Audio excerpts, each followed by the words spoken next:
Hello, everyone, and happy Tuesday. Welcome to the Compton Youth Academy as we get set for the penultimate home game of the summer. The Academy Barons take on the Santa Maria Indians. Welcome to the broadcast, everyone. My name is Noah Alvarez. Thanks for tuning in, wherever you may be tuning in from. The Barons finished last week 2-2 and only have 5 games remaining on the year. The Barons have fought to stay in the postseason hunt, and the magic number for them to clinch a playoff berth is 4. Each ball game feels like a must-win from here on out, especially with the Barons' final 2 games of the season being on the road. The Barons have been notably better at home this year, 13-5 at the Compton Youth Academy, so it's important they take care of business today and handle an inferior opponent. They are 16-13 on the year overall, good enough for 3rd place in the California Collegiate League South Division. The visiting Santa Maria Indians are a new affiliate to the California Collegiate League this season. The program has lots of history, originally founded in 1944, but Santa Maria had to fold in the 2008 season during the economic crisis. It's their 3rd season since the reboot in 2024 as they compete for the first time in the CCL. They're 1-8 this summer and have been on the road all season like the other affiliate teams.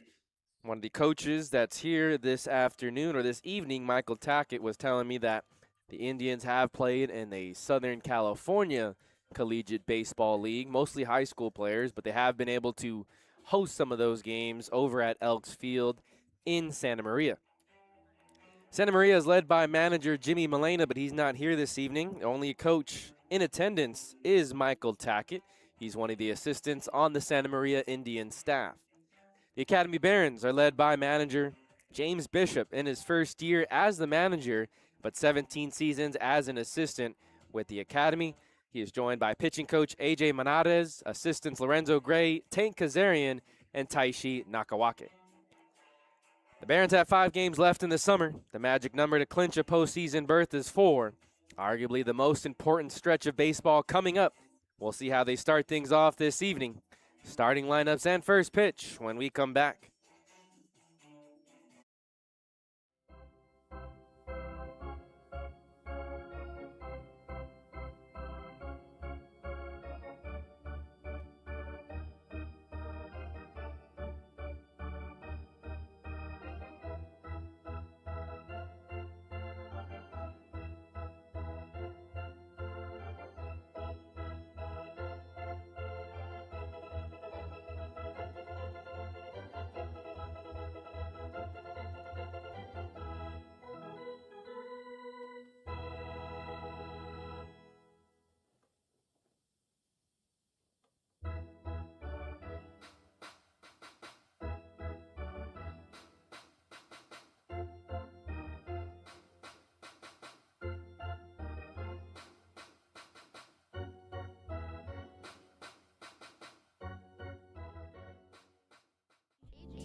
Back from commercial break. My name is Noah Alvarez. Thanks for tuning in to Academy Barons Baseball. The heat wave continues in Southern California, but we're very fortunate. It's cooled off to 79 degrees with a reliable ocean breeze at our backs, just moments ahead of first pitch. The visiting Santa Maria Indians are 1-8 on the season, while the Academy Barons are 16-13 and fighting to hang on to that final playoff spot in the CCL South Division. This is the first meeting between the two teams in recent history as Santa Maria participates in their first season in the California Collegiate League. Let's go ahead and get you today's starting lineups, beginning with the visiting Santa Maria Indians. They're led by head coach Michael Tackett. He's the only coach in attendance, and his lineup looks like this. Leading things off is the second baseman, Caden McLeod. Jerem Damery bats second and plays short. In the 3 spot, it's Josue Garcia. Garrett Geenan plays first and bats cleanup. In the 5 spot, it's Blake Gregory. Rocco Mucilli bats 6th. Cesar Garcia is the designated hitter and bats 7th. Hayden Hall is in the 8th spot. And Ulysses Call rounds out the order and plays left field. That's the lineup for manager today, Michael Tackett, the only coach and assistant for the Santa Maria Indians. He's over on the third base side. Caden Chavez gets the start this evening for the Academy Barons, his 6th start of the summer. He's pitched 23 innings, has an ERA of 5.96, and we'll get you some other numbers throughout the broadcast. The darting defense for the Academy Barons after this first pitch. Chavez kicks, deals, a foul ball straight back to Caden McLeod. That's how we get things started this evening. First pitch at 6:08. In the outfield from left to right, Jackson Tyler, A.G. Sawamura, Nick Sanders, Mark Emmerman at third. He's at the edge of the grass. Elijah Clayton at short. Next pitch from Chavez is off the plate. David Aguirre is at second. Jason Del Villar at first. And Isaac Ocampo is behind the dish. Chavez pitches from the third base side of the rubber. The lefty's next pitch is in for strike 2. A 5.96 ERA through 23 innings. Does not have a win or a loss this season. Been very steady for the Barons this summer. The young left-hander delivers downstairs, 2 balls and 2 strikes.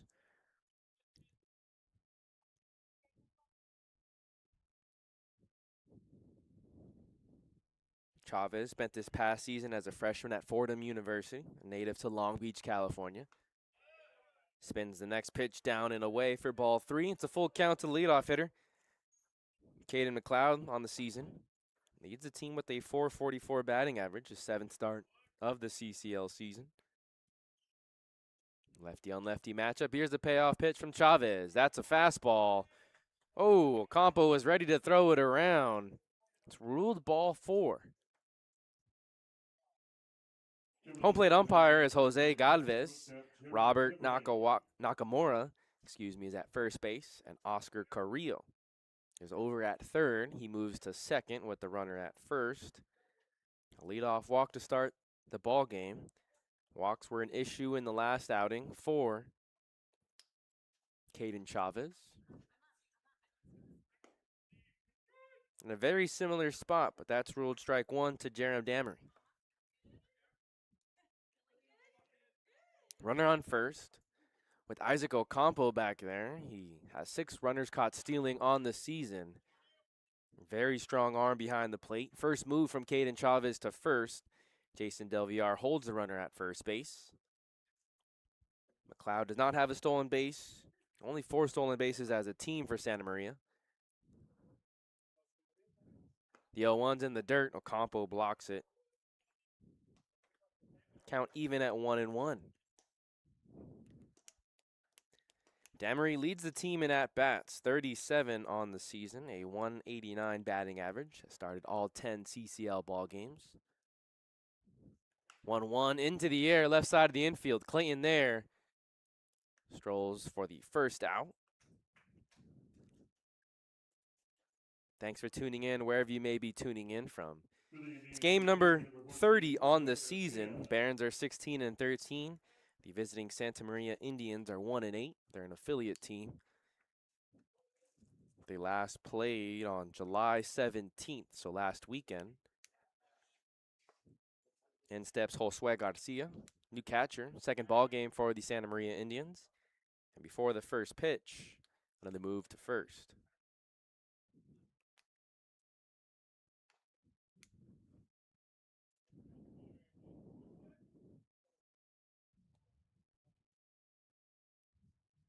Emmerman on the edge of the grass. First pitch downstairs.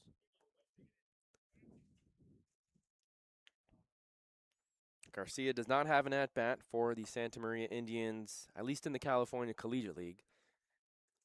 Coach Michael Tackett said this is his second game, but must be the first in the CCL. Another pitch downstairs. Ocampo finds it quickly. McLeod retreats to first.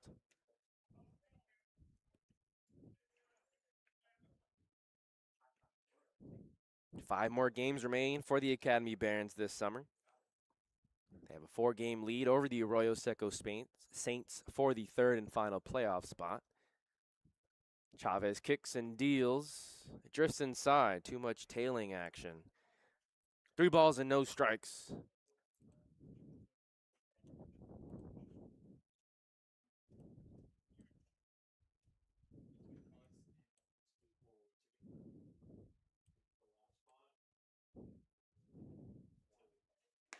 That's 4 straight misses, and there's runners on first and second for the Santa Maria offense. Caden Chavez last started on July 7th for the Academy Barons.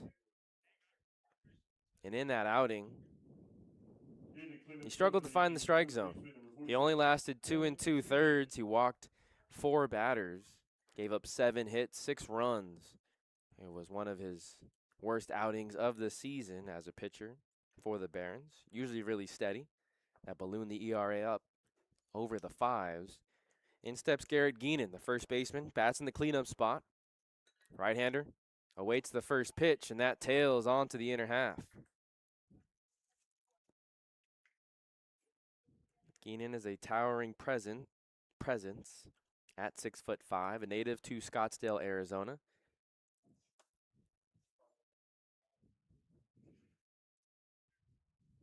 The 0-1. Geenan sends it foul. Quickly, no balls and 2 strikes.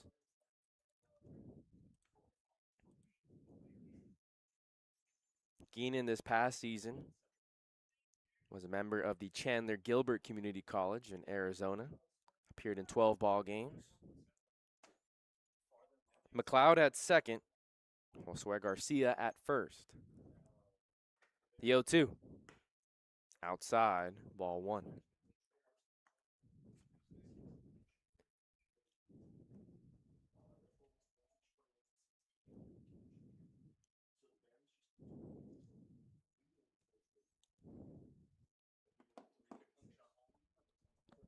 Long look in from Chavez. The 1-2. Geenan sends another one foul. 2 walks in the inning thus far for Chavez. That's how the Santa Maria offense has their first 2 base runners. It's about 174 miles from here in the city of Compton to Santa Maria. Usually about a 3-hour drive and some change. One of the parents was telling us it took about almost 5 hours to get here today. Ball sent into the air towards the Santa Maria bullpen, and it's out of play. Count remains at 1 ball and 2 strikes. Santa Maria is located in between Santa Barbara and San Luis Obispo, a bit closer to SLO than Santa Barbara. We've played both the Foresters and the Blues at the Academy this season, so in that same vicinity, Central Coast. 1-2 pitch from Chavez. The breaking ball doesn't have the accuracy, and it evens the count 2 balls and 2 strikes. If you go back to Chavez and his game log this season, he had 2 of his sharper outings on June 24th and then June 17th. Earlier in the year, he went 4 innings, gave up 1 run in both of those outings. Seemed to be very sharp, but since then has tapered off a significant amount. That's the breaking ball, and that's strike 3. Geenan goes down looking. Huge bounce back pitch for Chavez, his first punch out of the evening. 2 down, runners on first and second. Chance for Blake Gregory.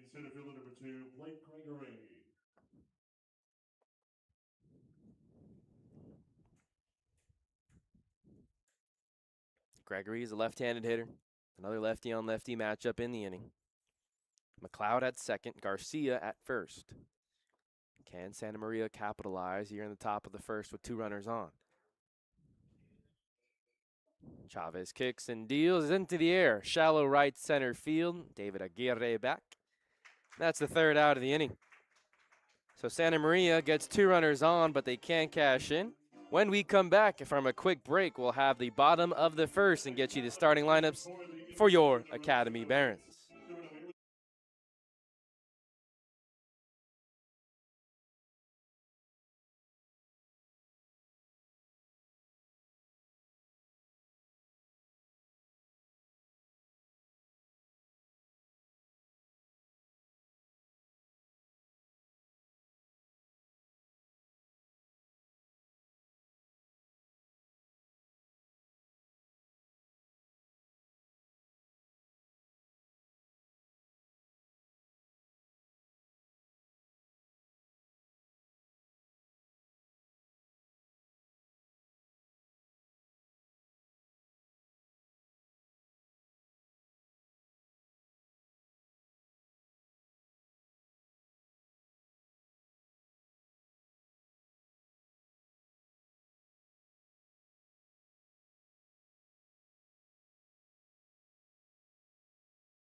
Bottom of the first inning, let's get you the starting lineup for the Academy Barons.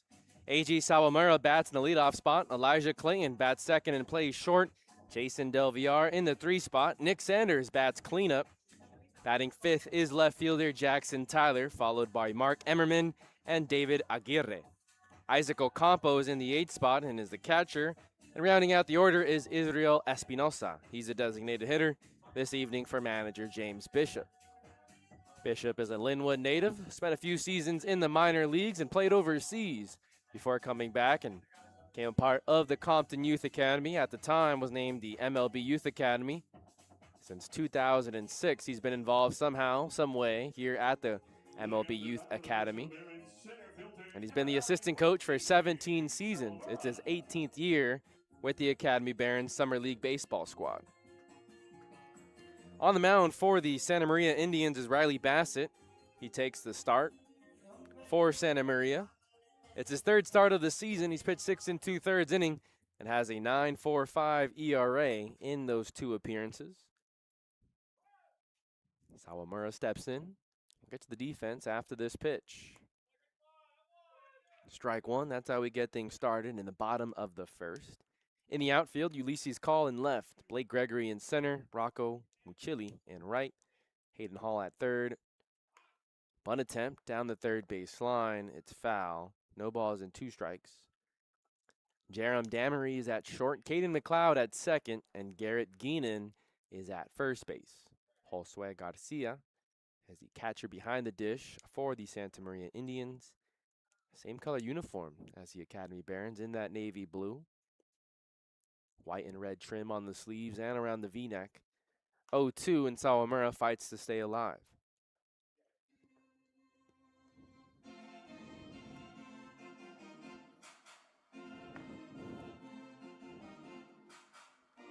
Sawamura is a .304 hitter this season. His 25th start on the year. Very durable player. And is often batted in the top of the order. 0-2, sent up the middle. And it gets through into center field, a leadoff base runner for the Academy Barons. Speed on the base pass to begin the ball game for the Barons offense. Sawamura has 24 stolen bases. Not only is it second on the team, but it's second in the entire California Collegiate League. The first place man in stolen bases is the guy at the plate, Elijah Clayton. Hayden Hall scoots up to the edge of the infield grass at third. The rest of the infield in double play depth. Geenan holds the runner at first. Big lead at first by Sawamura. Clayton sends the first pitch deep into right field. Muchili back towards the track. And Clayton with an Oppo Taco bomb. 2-run shot, and the Barons strike first. 2-0. 2-run home run for the Barons. Number 29, Elijah Clayton. 96 miles per hour off the bat. 367 to right center field. One of the deeper parts of the ballpark. Elijah Clayton more known for his speed and his great fielding ability, but he does have 3 home runs on the season now after that last one. An early 2-0 lead for the Academy Barons, and we'll see how Riley Bassett responds.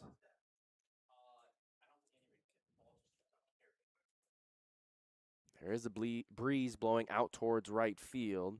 First pitch down and in to Jason Del Villar. It's not a very strong breeze. It's the very typical breeze that we usually have at this time of day.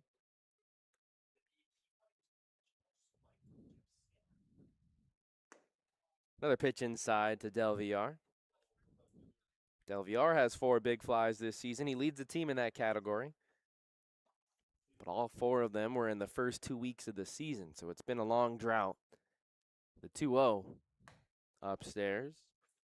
And speaking of droughts, Del Villar has 1 for his last 11 at-bats in the last 4 ball games.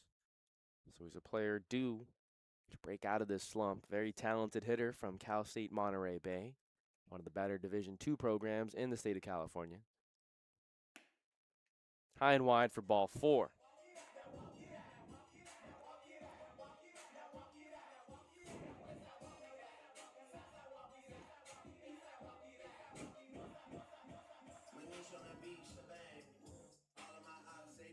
Runners on first, nobody out here in the bottom of the first inning. Chance for Nick Sanders, another player capable of leaving the yard. He has 2 home runs on the season. He joined a little bit after the halfway mark, so he hasn't spent a full season, but he does lead the team in batting average at .408. 20 hits and 49 at-bats this summer. Small lead at first by Del Villar. Sanders gets an off speed and takes an empty hack.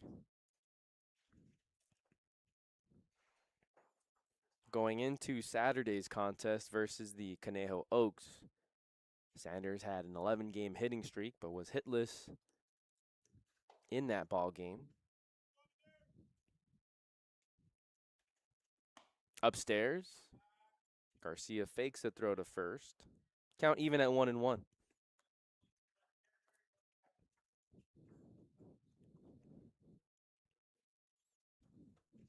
Sanders, a very talented player coming out of high school, a native to Waco, Texas.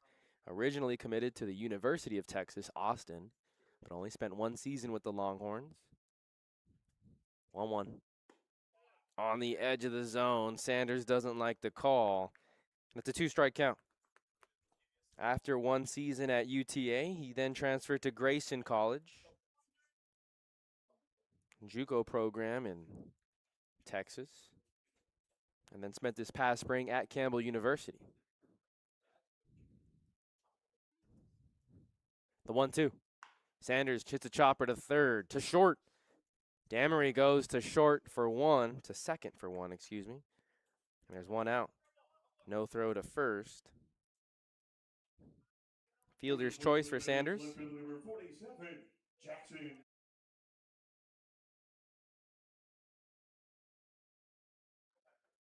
For Santa Maria, they do pick up their first out of the inning. Sanders aboard. Jackson Tyler at the plate.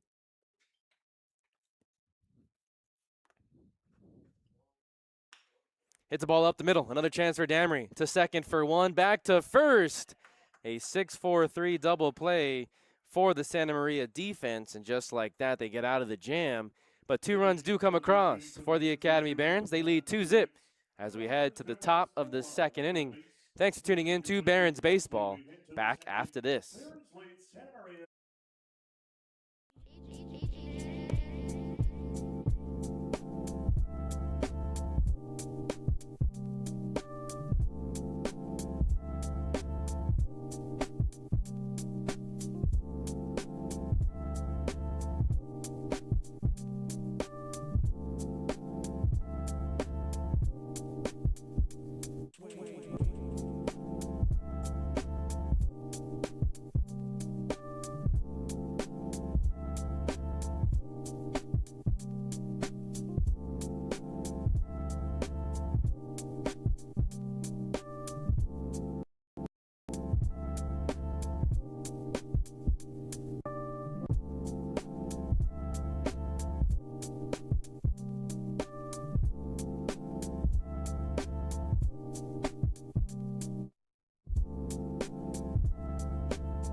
Back here on the Academy Barons YouTube channel, my name is Noah Alvarez. Thanks for tuning in wherever you may be tuning in from.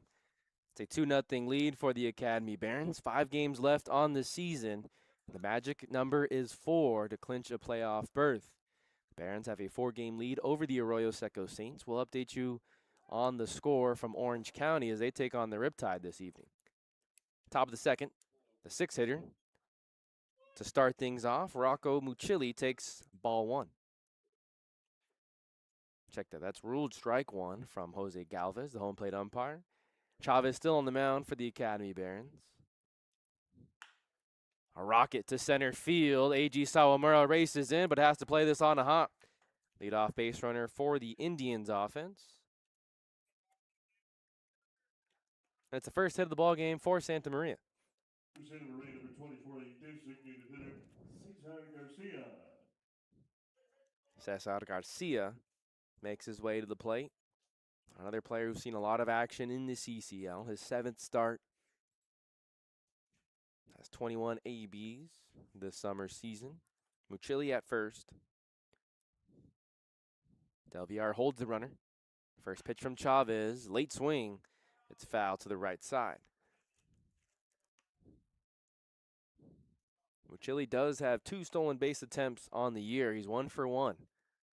Ball kicks into right field, and Sanders has to toss it out of the field of play. The score in Orange County. The Saints lead the Riptide 3-1 in the top of the 5th. We'll keep an eye on that score throughout the evening. Also going on in the CCL, The Oaks have a 9-0 lead over the San Diego Bombers.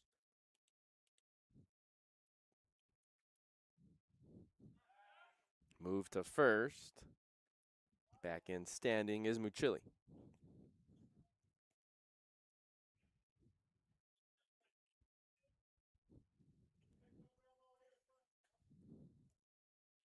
Garcia is a local kid, native to Santa Maria. Stands in with an 0-1 count. Chavez takes a long pause and makes another move to first. Muchili has gone off to a big lead at first, but he's also been flinching, trying to hop out to a lead and throw off the rhythm of Chavez.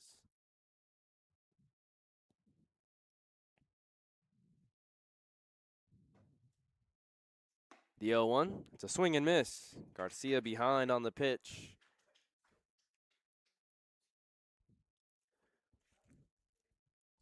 Chavez picked up his 21st start in the 21st strikeout in the first inning. 21 strikeouts to now 13 walks. Pitch high and wide. Ocampo looks the runner back to first after a big secondary. Batters are hitting .314 against the left-hander. And his last start came on July 7th against the Santa Barbara Foresters. 1-2 pitch on the ground, right side, nearly hits the runner. It gets into right field. Sanders gets it in quickly, but there's runners on first and second for the Santa Maria offense. Back-to-back singles to start the inning.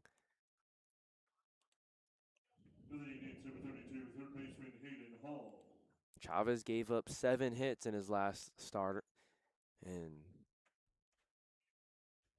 it was a losing effort to the Santa Barbara Foresters here at the Academy. A 14-10 ball game. Chavez did not factor into that decision. Runners on first and second for Hayden Hall. The third baseman steps in for his first at-bat. He squares around, puts a bunt down right in front of home plate. Chavez calls off Ocampo. Del Villar kept his foot off the bag.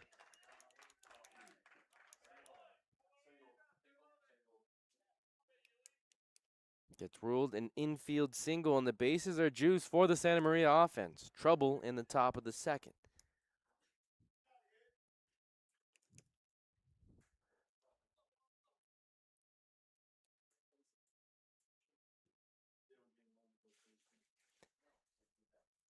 Muchili at third, Garcia at second, Hall at first, and Ulysses Call to the plate. Big spot for the left fielder. Dotted on the corner, bottom left quadrant. Great spot from Chavez. Call has 5 hits and 8 at-bats. Very limited playing time. It's the second start of the CCL summer. 0-1. Call hits one on the ground. Clayton was back over to first. Close play, but Del Villar does record the out. There's one down. Muchili comes in to score, and it's a 2-1 ball game here in the top of the second. Clayton had the whereabouts to look to second, but it was such a slow chopper, and he was playing back. There was going to be no chance to get the runner at second. Hall runs well. 2 runners in scoring position. 1 down. Infield comes in for the Barons, and Caden McLeod gets his second at-bat of the evening. First pitch from Chavez, south of the zone.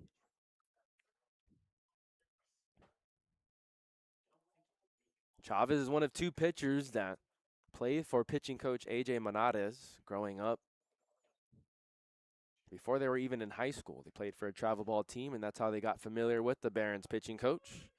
That's in for strike 1. Even count to Caden McLeod, who drew a walk in the first at-bat, was stranded at second base to end the inning. Pretty cool how things come full circle for pitching coach A.J. Monades and Caden Chavez, along with Ethan Matties. McLeod takes a big bender that finds a zone, strike 2. McLeod was ready to lean out of the way, but Chavez finds the zone. 2-strike count.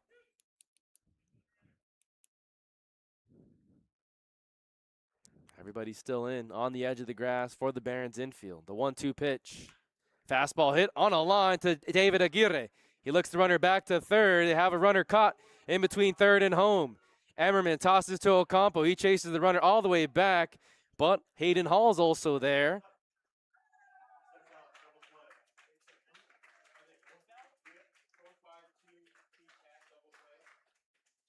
So it's a double play because two runners were on, and Cesar Garcia started heading back towards the second base side of the third base bag. There was 2 outs on the play. Very unfortunate base running mistake by Santa Maria. And just like that, there's 3 outs in the inning. To the bottom of the second we go. Thanks for tuning in to Academy Barons Baseball.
A wacky play to end the top of the second. In case you missed it, we'll recap the action. With runners on second and third, there was a sharp grounder hit to David Aguirre, the second baseman for the Barons. There was 2 runners in scoring position. Garcia broke home and then was caught in a pickle. Ocampo chased them all the way back to third, but Garcia's teammate Hayden Hall was also there. The base belongs to Garcia. Hall was tagged out then for the second out of the inning, and once Garcia stepped off, that became the third out. He should have stayed on the bag. Rookie mistake made by the Santa Maria offense in the top of the inning.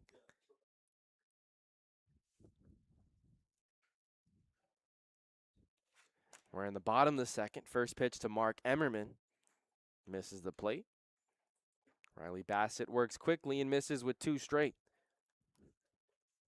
Emmerman hitting .309 on the summer, his 15th start on the year for the Barons. Missed a good chunk of games. Time called late by Jose Galvez, the home plate umpire. Our ball boy Morelli still retrieving one of the balls behind the backstop. Next pitch, Emmerman hits a rocket over the second baseman McLeod and into right center field. Cut off nicely by Muchilli, and it limits Emmerman to just a single. But another leadoff base runner. 2 innings, 2 leadoff base runners for the Barons offense. You have to like that if you're manager James Bishop.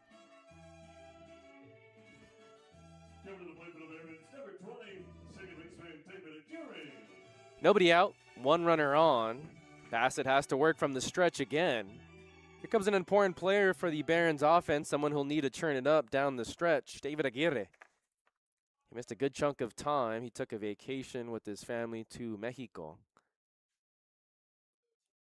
Returned back to action last Friday. Only played in 2 games last week. It's his 17th game total. A very strong fielder on the defensive end. A piece of trash. Floats onto the field. We haven't seen that before.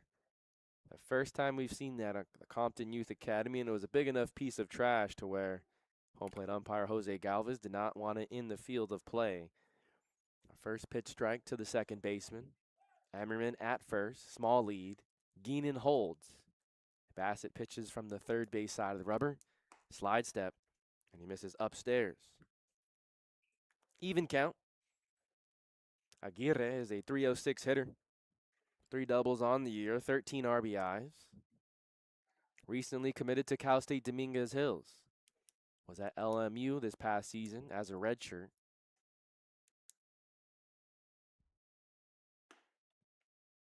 In tight. 2 balls and 1 strike.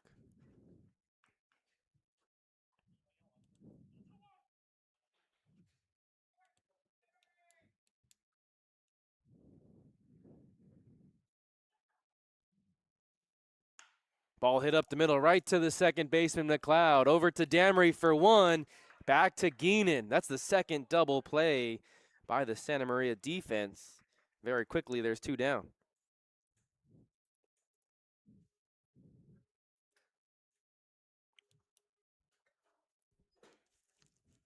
Has to be a sight for sore eyes with Michael Tackett being the only coach for the Santa Maria today. Before the game, we had a chance to chat with him, and he was saying that his team hasn't made the defensive plays they needed to stay in ball games, but today, thus far, they've turned two double plays, and they're in this ball game early on. It's a 2-1 score. First pitch to Isaac Ocampo is downstairs. Ocampo makes his 15th start on the summer, a 209 hitter for the Academy Barons. Fouls off the next pitch. Count even at 1-1.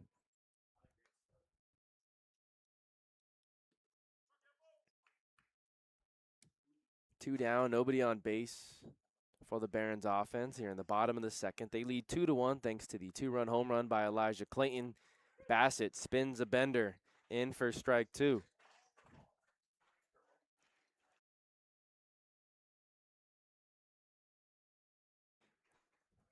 Bassett goes back to work quickly. 1-2 pitch hit on the ground for the third baseman Hall. Sticks his glove and fires to first. And Riley Bassett faces the minimum here in the bottom of the second. Top of the third when we come back here on the Academy Barons YouTube channel.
Top of the third inning here at the Compton Youth Academy. The Santa Maria Indians will send up their 2, 3, 4 hitters, and here in the Barons broadcast booth, we are joined by one of the pitchers, Javi Solis. Thanks for making the time. Pleasure to be here, man. So Jerem Damery takes a first pitch just off the plate. Javi, can you share how you became a Barons this summer? Yeah, so I played at East LA College this past season, and one of our competitors is Compton College. So being out here during BP, I remember our team was taking BP. I was in left field, and Bishop pulled me aside and asked if I wanted to come out and play for this. He asked if I was playing anywhere this summer, and I said I got nowhere, pretty much. And he said he offered me a spot on the Barons. So he gave me all like it's free, it's a good exposure and all that. And I was like, okay, for sure, yeah, I'll do it. And here I am. It's a 2-1 count to the shortstop, Damery. Can you take us back to the beginning and how you got into the sport of baseball? I've been playing this sport for like the last 15 years of my life. And I think if I go back to where Where it first started, I think my dad just took me to the park and showed me a baseball and a glove, and we just played catch like a normal father and son would when they want to get into sports. And yeah, it was pretty much then I just loved hitting the ball, I loved throwing the ball, and then as I grew more and more, Number 14, it Josue became a hobby, Garcia. like a habit more. Now it's like it's part of me. First out is a ground out to Jason Del Villar at first. That brings up Josue Garcia. You mentioned that you got into baseball going to the park and stuff like that. When did you become a pitcher? That was, let's see. So when I first went to the park with my dad, it'd be like I was maybe 4 years old, 5 years old. I didn't become a pitcher till I was like maybe 12, 13. Like before, I would just be a hitter, and I was enjoying smacking the ball around. But as I got older, the ball started coming in harder. So I was like, I'd rather throw the ball instead of hitting the ball. So yeah, around 12, 13, I'd say. Did you have any favorite players growing up at the MLB level? Yeah. Let's see. Growing up, it was Kershaw. That was like my favorite pitcher to watch, no matter what. Hitting wise, Adrian Gonzalez. I grew up a Dodger fan, so Agon and Kershaw were my go-to, especially because I played first base too. So that was another thing. There you go. Yeah. No balls and two strikes to Garcia. One down in the inning. Nobody on base for Santa Maria. Again, we're joined by Javi Solis, one of the pitchers for the Academy Barons.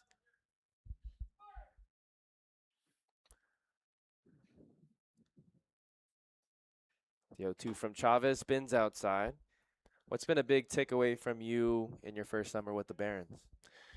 Honestly, it's not as the same as a college season, environment wise, or like everything's more structured at the college level. Here, it's you get your work in. You're not It's not mandatory you get work in. You choose to get work in, and that shows like that separates the good players from the not as so great players. So I really enjoyed this summer. It's really good to play these amount of games. You have 1 day off a week, 2 days off a week. It manages time pretty much, and I really enjoyed coming out to the field every single day, getting my work in. You know, pretty much all that. Garcia grounds out to Elijah Clayton for the second out of the inning. If you could share with us, you went to Glendale High School, but how did you end up choosing East Los Angeles College to continue playing baseball? It's actually a funny story. So after Glendale High, I really had nowhere to go. Had no opportunities anywhere, no scholarships, no colleges looking into me. So right after high school, I walked on at Rio Hondo College for a couple months. I was there in 2023 fall, I'd say maybe September, and I didn't really like the program there, so I ended up quitting. I was just playing baseball on my own, working out on my own. I started working more. I got some money in that little time frame, and it was maybe until October of 2023 to June or May of June of 2024. I was just doing my own thing, and then I got into Glendale Community College, and then there as well, I didn't appreciate the respect I was getting there, so I ended up quitting there as well. But then got another opportunity at East LA. One of my old coaches knew a friend of his was good buddies with me, so he was a coach there for his first year. So his name is Andres Alonso. I appreciate him till forever for giving me the opportunity to go to East LA. After that, it was just amazing. Honestly, great decision in 2024. It's a two-out single for Garrett Geenan that keeps the inning alive for the Santa Maria offense. Runners on first, two down. The first pitch to Blake Gregory is in for strike That's one. a good pitch. How did you enjoy your experience at the Huskies? What were some takeaways? A lot, honestly. So the environment was way better. Everyone was close with each other. I've seen some other guys played little league with them, high school ball with them, with or against. So it was good to reconnect. Um, yeah, it was just a great environment to be around. The coaches were, not as strict. It's good to good to give some discipline. But more so you're able to do what you need to do to get ready for the game, for practice, all that. So instead of having, A, B, C, you can do X, Y, Z to get better as a player. To be honest. 1 ball, 2 strike count. Chavez faces Blake Gregory. I'll ask you this, Javi. When you're pitching from the stretch, a runner on first, does your approach change as a pitcher? No, the only thing I try to think is just be a little quicker to the plate, because I am a righty. So once they see a first moving home, they tend to take off. So as long as I don't take too much time getting down the mound, but other than that, nothing changes. Still attack. Another 2-out single keeps the inning alive for the Santa Maria offense. Rocco Mucilli to the plate. 2 runners on. Garrett Geenan at second. Blake Gregory at first. Mucilli singled in his last at-bat and scored the only run of the ball game for the Santa Maria offense.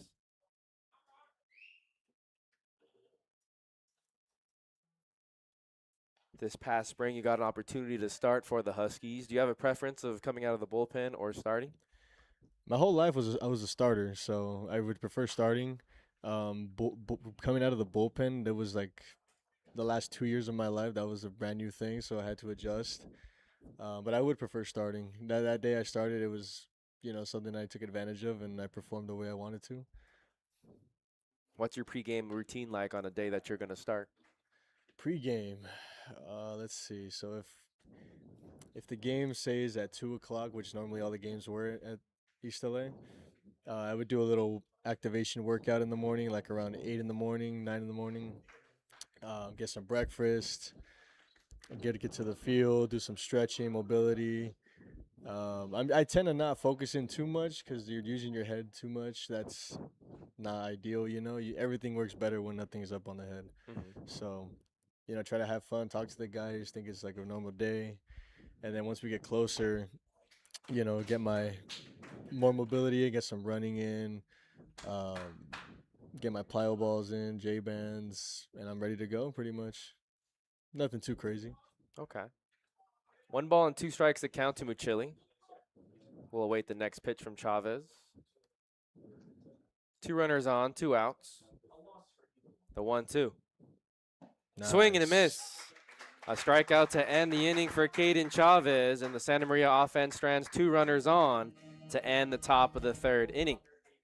Okay, thanks for tuning in to Academy Barons Baseball. We'll have you on for the bottom of the inning since it was pretty quick. When we come back in the bottom of the 3rd inning, we'll see Israel Espinoza, A.G. Sawamura, and Elijah Clean as the 3 batters. Again, we're joined by Javi Solis, one of the pitchers here for the Academy Barons. I've noticed that the pitchers here for the Academy Barons are very close. Is that something that was like very instant, or did you notice there was a certain time in the season where you guys really bonded? It was kind of instant, actually. Like when we had our first summer workouts before the season started, I want to say it was like in July, mid-July. You mean May? I mean, sorry, mid-May. Sorry, yeah, we're in mid-May. July now, Right, yeah. right. My fault. Yeah, so mid-May we had like these workouts in the middle of the week. People would come. It wasn't mandatory. People would just show up, and I get like for maybe like 2 weeks in, everybody just kind of knew each other and bonded over anything. We all have something related, So it's a good group of guys to be around, I'd say. Now, you played with Israel Espinoza at ELAC this past spring. What's the book on him? What's something that you've noticed about him, not only in the spring season, but here in the summer?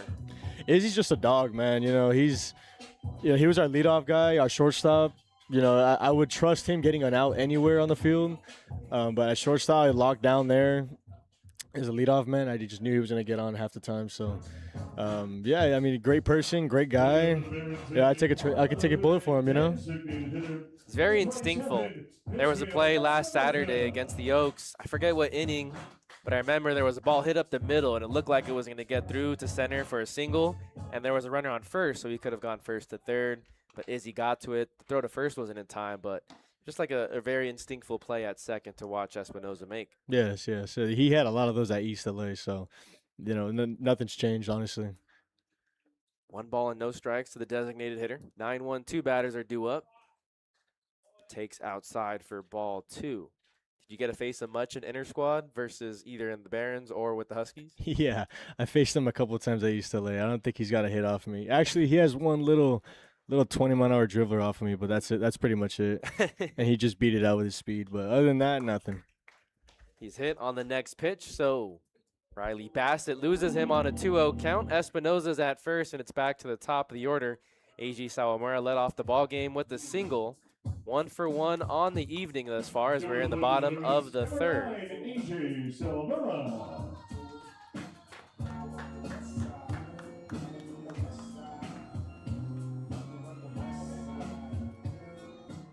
So what can you share about your journey trying to find a new home after 2 seasons at the junior college level? Pretty much just, posting online everywhere on Twitter, on Synergy, all that type of stuff. So I just got another app, Torque. I guess it's like a TikTok, but for baseball recruitment. So you're able to post videos online there and send out to coaches. So it's pretty much just sending emails, sending videos, getting your name out there, going in the portal, obviously, with the other 50,000 athletes that are in there. But yeah, I mean, God will find a way, for everybody. So Are you someone who wants to stay local to Southern California, or you don't mind going somewhere I don't further? mind anywhere, honestly. Just anywhere out of state, I don't mind. Home, don't mind. So anywhere. No balls and 2 strike the count to Sawamura. Do you have a favorite thing to snack on in the dugout? I'm sorry? Do you have a favorite thing to snack on while in the dugout? Sesame seeds. Sesame Those seeds. are the best ones, I would Okay. say. Just outside for ball 1. Now you mentioned facing Espinoza in inter squad at ELAC. What about with the Barons? Is there someone that you guys faced inter squad with that really gave you a tough at bat that you remember? It's been a while, but not really. No, I think I only threw in one inter squad, and I pretty much just went 1, 2, 3. Didn't really have trouble facing anybody. So that's a stolen base for Espinoza, and the throw got away from the shortstop, Damery. There's a runner at third with nobody out. To get caught up on the scorebook. 2 balls and 2 strikes to count. What's something that you've taken away from pitching coach A.J. Monades this summer? AJ's a great guy, man. He knows the ball. He has a lot of ball knowledge. So, he's more mechanical than he is, facing, movement or velocity. So having everything keep composed in the body going down the mound, release point, obviously that's another thing. He just knows everything. He knows a good amount of pitching. So it's great to take away a couple minutes with him when you're throwing a bullpen or if you're on the mound during the game. Ask him what's going on. What do you see? And then he just gives you a good breakdown, and it's pretty much easy to fix, honestly. Better him doing the thinking for you rather than you think yourself, It's a walk to Sawamura. There's runners on first and third with nobody out in the home half of the third inning. Elijah Clayton to the plate. He hit the 2-run home run in the first inning that gave the Barons their first lead of the ball game. And now transitioning to manager James Bishop, what's something you've taken away from your manager this summer? Well, I guess Bishop's known me for a good while, but I just barely known him since, like I said, when we played Compton here, because he actually coached my dad and my uncle back at Linwood High School for baseball. So, it was good to reconnect there. It was just, such a small world, right? So, other than that, though, I think I value what he says. He knows the game well. He's played way more games than I have. From a minor leaguer, it's great to get a peace of mind, you know what I mean? So I like the way he coaches baseball. It was very old school, which is, not something that's how coaches coach baseball nowadays. So yeah, I like the way he knows the game. We talked about your pregame routine earlier. What's something that you like to do postgame after one of the Barons games? I definitely do arm care. I got to get my shoulder and, my forearm back in the way it needs to be. Otherwise, the next day I'm going to wake up sore, and then I have to throw again. I have to do the double, you know what I mean?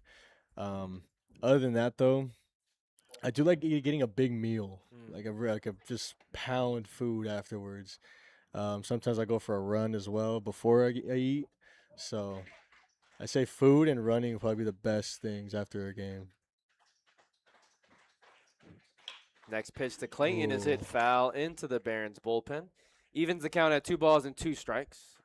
Do you have a go-to place that you stop for at meal? In and out. In and In and out. out is only because it's like one of the things open, but it's go-to for sure. And what's the order? Well, because I'm really hungry, right? I usually get 2 4x4s, protein style, with an extra large pink lemonade. Gotta have that. Okay. And sometimes a strawberry shake. Nice. Yeah, so I'm thinking about it right now. I want it right now, you know? There you go. You're getting your calories in, man. Yeah, I have to, man. I have to. 1 down, payoff pitch to Elijah Clayton. Hit it to the broken air, bat. left center field. Sliding catch in center. Espinosa's going to test the arm. Throw not in Boise. time. 3rd run of the ball game for the Barons. It goes down as a sacrifice fly for Elijah Clayton.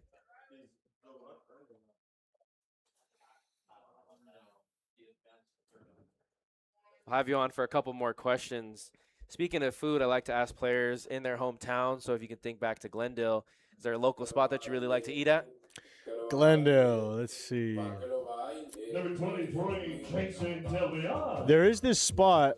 It's called Joselito's, a little Mexican restaurant by my house. Great food. Everything's great pricing for the amount of portion you have. That's a spot that I get what's it called? A red burrito, and it's just a massive, like I want to say about the size of my forearm. It's a burrito with frijoles and rice. So that I think is a great spot. Other than that, In-N-Out obviously, right? Any other spots? Let's see.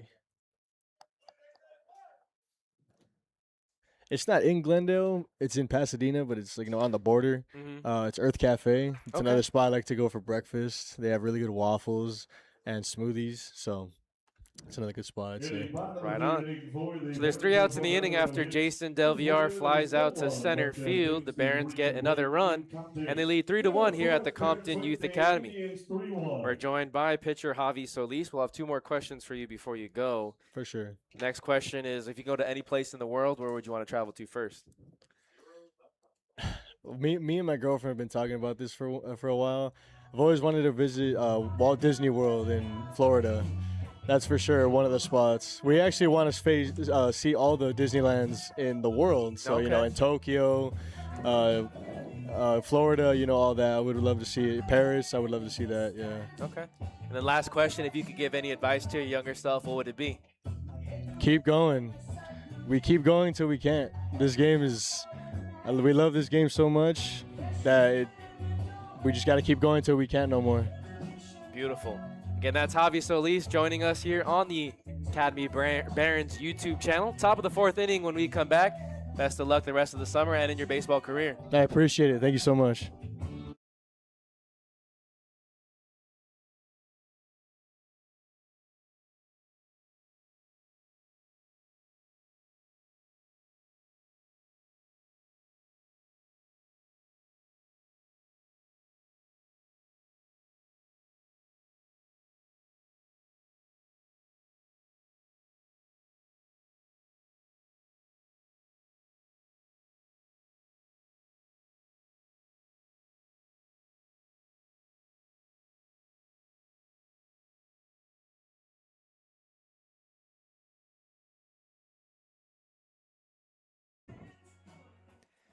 Top of the 4th inning, and it's the bottom third of the order due up for the Santa Maria offense. Cesar Garcia, Hayden Hall, and Ulysses Carr, the 3 batters due up.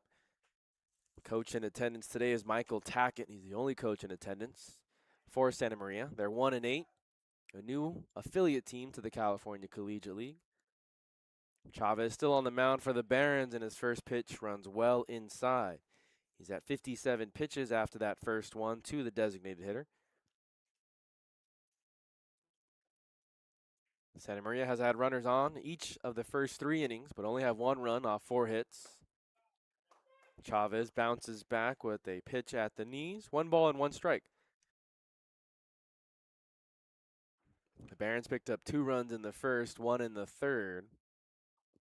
Nobody out, nobody on base to begin the top of the 4th. That's ball 2 in the dirt. very important stretch for the Barons. 5 games left on the season, counting today. They have a 4-game lead over the Arroyo Seco Saints for the 3rd and final playoff spot. Ball hit on the ground to shortstop. Clayton makes a low throw, but Del Villar digs it out, and that's the first out of the inning. Number 32, Hayden Hall. Garcia retired. In steps Hayden Hall. Reached on an error. The single back in the 2nd inning was overturned to an error later on. So 0 for 1 on the evening. That's in the zone for strike 1. Chavez over 60 pitches in his outing. Some guys getting loose, but no one throwing in the bullpen for the Barons. Breaking ball downstairs for ball 1. Chavez is going to be an important player not only tonight, but going into the postseason if the Barons can clinch. The Barons are down a few arms. We just learned today that Gabe Lopez, one of the more consistent arms, unavailable the rest of the season. Grounder hit to the left side. Clayton deep in the hole. A jump throw to first. It's not going to be in time. Del Villar scoots off the bag. It's going to be a few steps behind the runner. A 1-out base runner for the Santa Maria offense. Athletic play by Clayton just to even get to that ball. For the Indians, number 4, Ulysses Cole. Very special athlete. Elijah's the son of Royce Clayton, a former big leaguer who spent 17 years at the MLB level. 1 out, Hall at first, and Ulysses Call at the plate. Colin Hall. Chavez gets Call to foul it off to the right side. That sounds like it could be a band, Hall and Call or Call and Hall. Little duo group.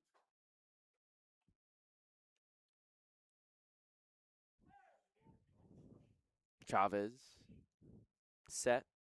Small lead at first by Hall. Call leans out of the way. Count even at 1-1. In his first at bat, Call hit a grounder to the shortstop, Clayton. There's an RBI ground out.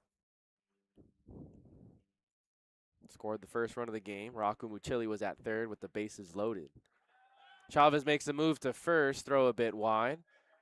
Keep an eye on over on that first base side. You can see the shadows have covered the home plate area as well as, oh, and there's a balk called by the third base umpire, Oscar Carrillo. Chavez can't believe it, as well as Bishop and the Barons dugout. First time we've seen a balk called against Chavez, the left-hander. David Aguirre gives us the signs at second base. But just to finish the thought, it's a time of the day where the first baseman really has to battle the sun. The sun sits over the third base dugout, and it's right in their eyes. Runner on second, 1 out for Santa Maria. Bunt attempt, Call puts it in the air, foul off the fence. There's 2 strikes in the count.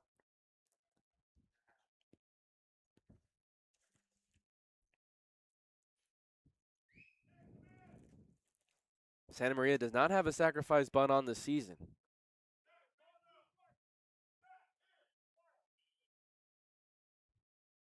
Bishop brings his outfield in a few steps. Ahead of this 1-2 pitch. Chavez delivers, it's punched into center field, and it gets down. Sawamura makes a strong throw to third. Going to be a close play, but it skips away from Emmerman. Runners at the corners as Chavez gets to it quickly. 2 hits in the inning for the Santa Maria offense. Nice job by Call at the plate. With 2 strikes, he shortened up, just tried to make contact, and went over the pitcher's head. For a moment, Hall retreated back to second as if it was going to be caught by either Clayton or Aguirre. I think he lost track of where the fielders were. 9 of them were close to the ball. Hall then broke for third, and Sawamura had an attempt. He made a strong throw to third base. The throw would have been in time, or at least beat the runner, but it was in the dirt. Emmerman couldn't make the scoop. And it did hit off the padding. Chavez was backing up on the play. Heads up awareness by the pitcher. We'll see if he can get out of the jam. Runners on first and third. First pitch to Caden McLeod, hit into the air, and it drifts out of play. McLeod is 0 for 1. Reached on a fielder's choice in the second. Walked in the first inning. It was a wacky play that ended the second. Call at first, Hall at third. Chavez makes a move to first. No balk called this time by Carrillo.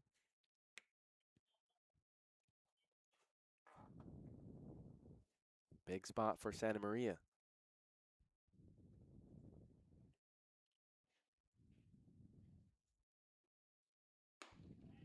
Just above the letters. 1 ball, 1 strike the count. Chavez, a Long Beach native, at 68 pitches in his outing. 6th start of the year for the Academy Barons.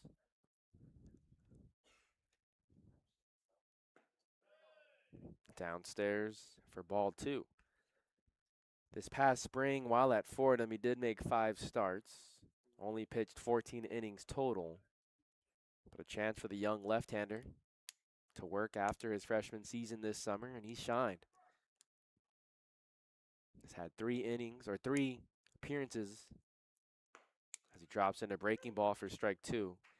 He's had 3 starts this summer in which he's gone 4 innings or longer and has kept the opponent under 2 runs.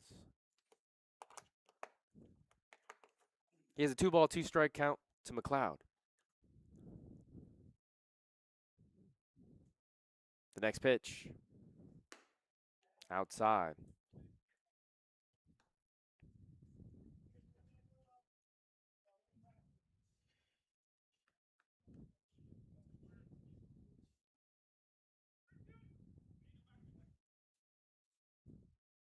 Chavez with the full count. The payoff pitch to McLeod. Upstairs for ball 4. That loads the bases. Second time this evening, Santa Maria has the bases loaded.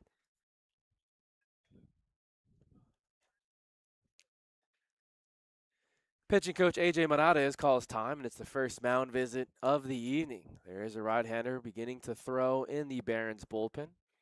A.J. Monades went to Glendale College. He's a native to Hawthorne and then spent his final 2 seasons at the collegiate level at Cal State Bakersfield. It's his 3rd season as the pitching coach for the Academy Barons. He's also the director of education here at the Compton Youth Academy. All year round, they offer different camps, and A.J. Monades plays a big part in setting those camps up for the youth, different age groups and all sorts of different things. It's been a pleasure getting to know A.J. over the past few seasons. Top of the 4th inning. Let's get you some scores from around the CCL. Again, very important games going on with the Oaks and the Arroyo Seco Saints. The Barons trail the Oaks by 2 in the standings, and they lead the Saints by 4 in the standings. The Oaks defeated the San Diego Bombers 9-0. That game went final in Ventura, while the Arroyo Seco Saints and the Orange County Riptide are tied at 4 in the bottom of the 6th. That's an important game because the magic number is 4. If the Saints lose and the Barons win, that can be trimmed down to 2. So it's a tie ball game. The top of the 6th, 4-4 in Orange County. First pitch from Chavez, slow roller over to Aguirre. He steps on the bag for 1, and the throwback to first is in time. A double play gets Chavez and the Barons out of the jam. Bottom of the 4th inning. When we come back, thanks for tuning in to Academy Barons Baseball.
Bottom of the fourth inning, Riley Bassett returns to the mound for the Santa Maria defense. No changes made by either side. Due up for the Academy Barons is the 4, 5, 6 hitters. Nick Sanders, Jackson Tyler, and Mark Emmerman. My name is Noah Alvarez. Thanks for tuning in to Academy Barons Baseball. It's the second to last home game of the season. After tonight, the final home game will be this Friday against the Orange County Riptide. First pitch scheduled at 6:05. Tomorrow, the Barons have an important game on the road in Ventura. First pitch scheduled at 4 p.m. as they take on the Conejo Oaks. On Saturday, they travel to San Luis Obispo, and then on Sunday, they travel to Pasadena to take on the Saints. Those are the final 4 games remaining on the Barons summer season. And if they finish at least 2-3 or even 3-2, they'll be guaranteed a spot into the postseason. But they have to take care of business here first. They currently lead 3-1. Barons are 13-5 at home this season, so it's important that they can get the wins they can while here at the Compton Youth Academy. Only a 3-8 road record this season. Very typical here in the California Collegiate League. Most of the teams have better home records than away records. A lot of traveling. If you think about the distance traveled, a team like Santa Maria had to travel almost 5 hours to get to this evening's ball game. First pitch is down and in to Sanders. Reached on a fielder's choice in his first at bat, 0 for 1.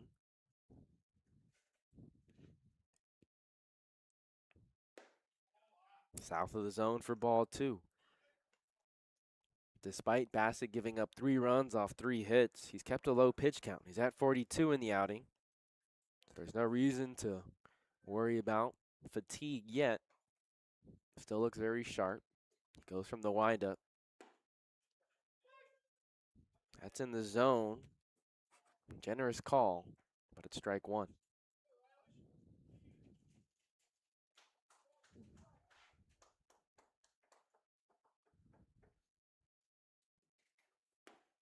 Breaking ball finds the front door. Sanders unhappy with that call. Bassett played this past season at Allen Hancock College. Sanders gives a look back to the home plate umpire, Jose Galvez. Right-handers 2-2 forces Sanders to bend out of the way. Full count.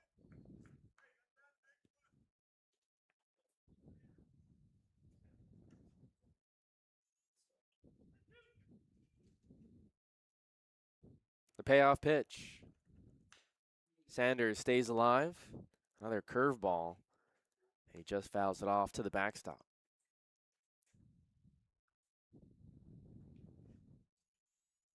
Bassett did not make appearance for Allen Hancock this spring season, a redshirt. Went to Rigetti High School, one of the prominent programs in the Santa Maria area code. Sanders hits another foul ball straight back. Count remains full.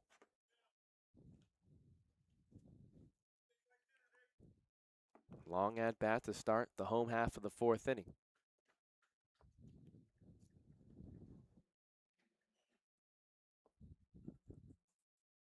Sanders takes his time before he steps in.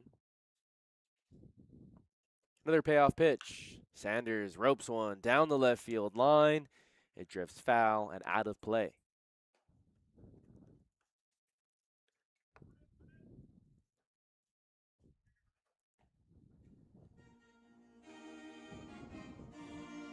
Next pitch will be the 9th of the at-bat.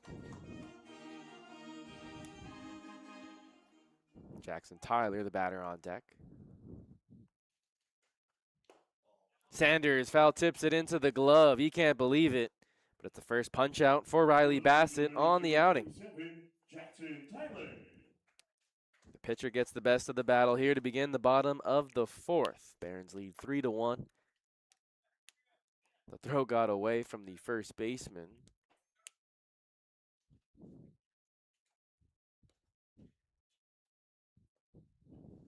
There is a left-hander throwing in the bullpen for the Santa Maria pitching staff. No sign of trouble yet for Riley Bassett. First pitch to Jackson Tyler is in for strike 1. Tyler hit into a double play to end the first inning. Watches this one break down and in. The Barons have hit into 2 double plays this evening, one in the first and one in the second. Some great defense we've seen thus far from Santa Maria. Tyler hits a slow dribbler off the glove of Bassett and makes an incredible play. What a recovery by the pitcher. He lost his glove in the process, picked it up bare hand towards the first base line. Hey, pitchers are athletes too. Give them the respect. And there's 2 down in the inning.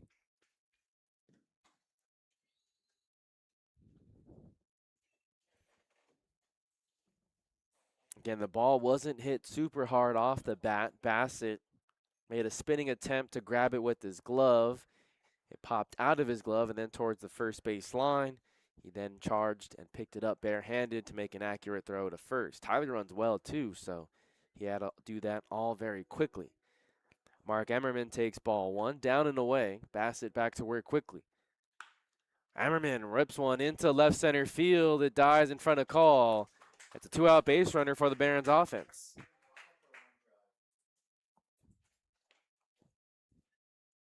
Two singles in the ballgame for Mark Emmerman.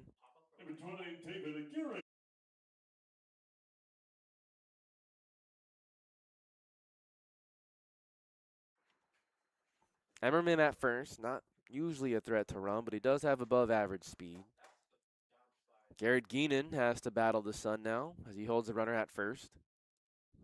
David Aguirre. That's a perfect placed strike to begin the at-bat. Bottom outer quadrant. Emmerman does not have a stolen base attempt on the year. Next pitch, outer edge. Quickly, a 2-strike hole to the second baseman. He hit into a double play in the second inning.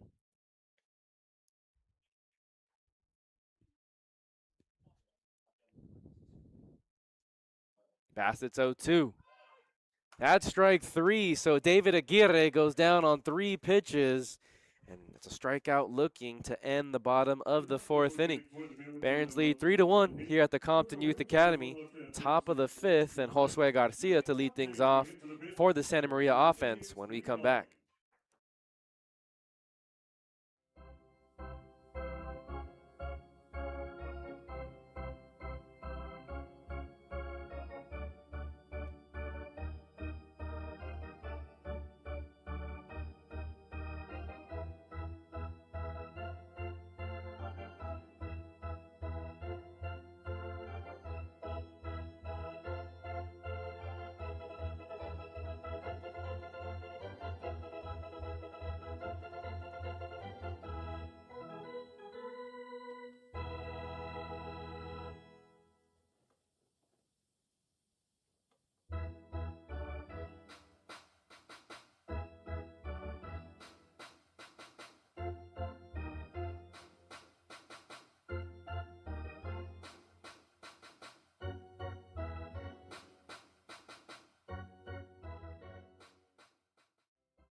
Luke Elward is the new pitcher on the mound for the Academy Barons. He's a tall right-hander who stands at 6'3" and will be a senior this upcoming season.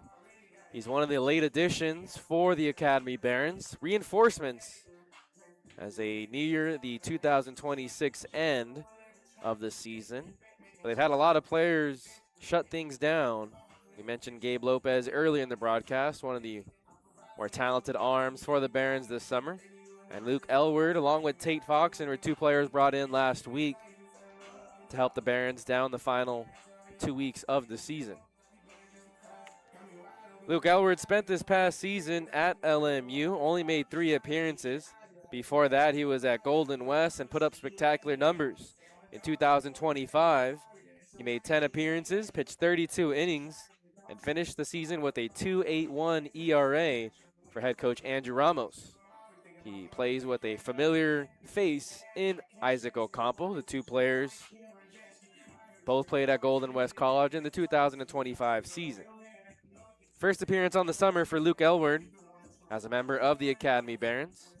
He'll take on the 3-4-5 hitters, the heart of the order for the Santa Maria offense. We'll get you the line for Caden Chavez later on this inning. Leaves the ball game with 72 pitches and does go 4 full innings. And like many of his starts, while he does allow hits and base runners, it almost seems like he churns up his intensity and his focus when runners get on base. So far in the ball game, Santa Maria offense has stranded 5 runners in scoring position.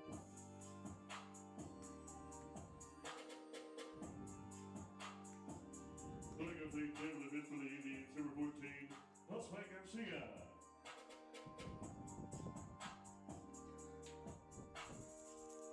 Josue Garcia to lead things off. It's his first game in the California Collegiate League season.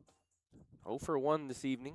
A ground out to short in his last at-bat. He walked in the first inning versus Chavez. Gets to face a right-hander for the first time this evening. Elward's first pitch is inside. Elward is a native to Westchester and went to El Segundo High School, right next to the campus of LMU. Loyola Marymount University. Swing and a foul tip into the glove, a pitch that was a few inches above the letters. Garcia helps the pitcher out.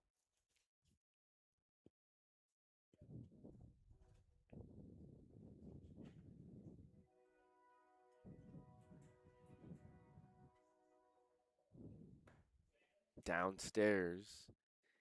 2 balls and 1 strike to count. Garrett Geenan and Blake Gregory are the 2 batters to follow. Santa Maria trails by 2. First meeting between these 2 programs.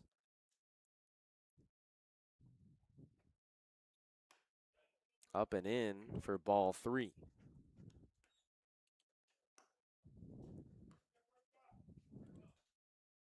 It's only the 9th game, or the 10th game, excuse me, for the Santa Maria program in the California Collegiate League.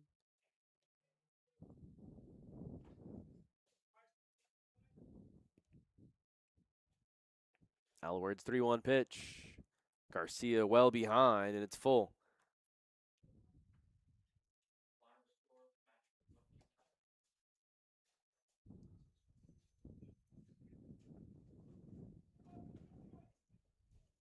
Elward set. The payoff pitch. High and wide for ball 4. Leadoff base runner for the Santa Maria offense. Final line for Caden Chavez. He lasts 4 innings. He throws 72 pitches. Did strike out 2 batters. Gave up 6 hits and walked 3, so allowed 9 base runners, but only gave up 1 run. Again, he stranded 5 runners in scoring position. He got better when things got tighter. We'll see if Elward could do the same. Garcia at first. Garrett Geenan to the plate. 1 for 2 this evening. A single in the 3rd. Struck out looking in the 1st. Ropes one into center field. Got underneath. Sawamura back a few steps and hauls it in for the first out of the inning.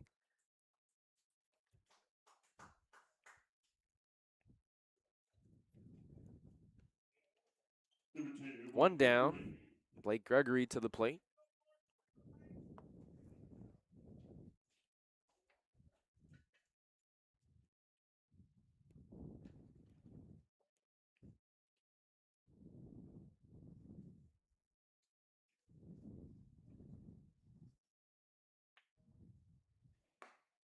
First pitch sweeps inside, nearly clips the shoulder of Gregory.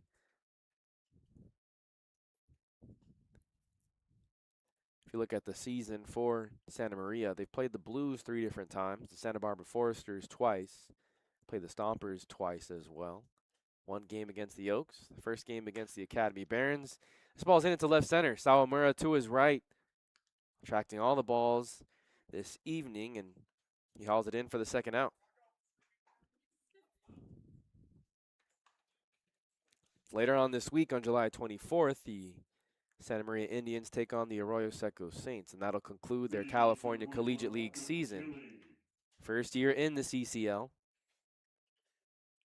Garcia stays at first, 2 down for Rocco Mucilli. 1 for 2, a strikeout in his last at-bat.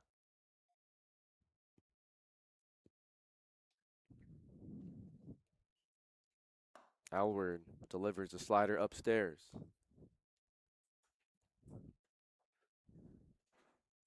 First appearance for the Academy Barons. His first collegiate season was at El Camino in 2024. That was before he transferred to Golden West. Upstairs for ball 2.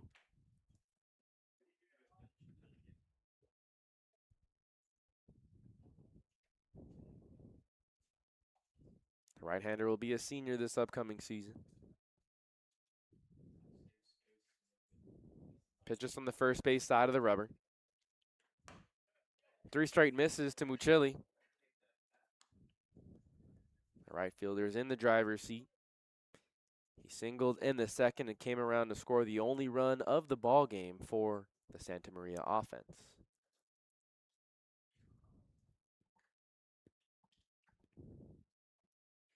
Del Villar battles the sun at first base. The 3-0. Finds the zone for strike 1.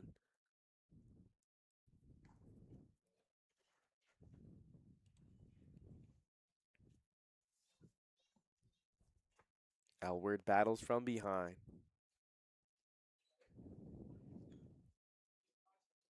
The next pitch. Way upstairs. Ocampo comes out of his crouch just to grab it. There's 2 runners on. The inning continues for the Indians. Number 23, Cesar Garcia. Cesar Garcia makes his way to the plate. 1 for 2 on the evening. A single in the second. Made a base running mistake in the second inning that ended what could have been a big inning for the Santa Maria offense.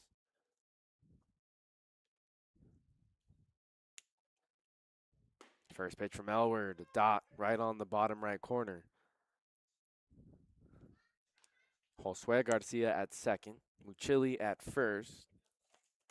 On the season, Cesar does not have an RBI yet.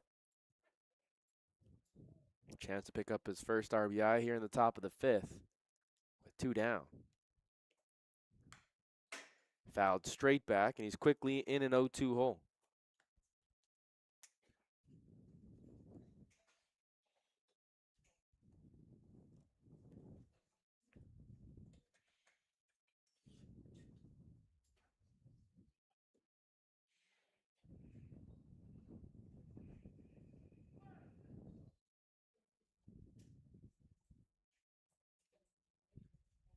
Alward shakes off a couple signs. Comes set. The 0-2. Fouled out of play. Count remains no balls and 2 strikes to the designated hitter. The lights are on here at the Compton Youth Academy, but still plenty of daylight here in the top of the 5th inning.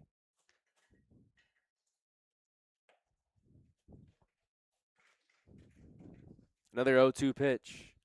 Upstairs. Perhaps something to change the eye level to Garcia.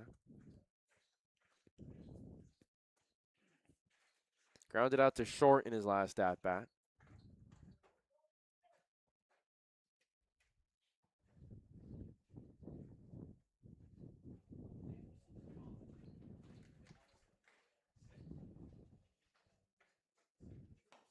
Another pitch misses upstairs. Ocampo lets it get away, but not far enough for Garcia to try for third. Both runners stay put. The count evens at 2 balls and 2 strikes.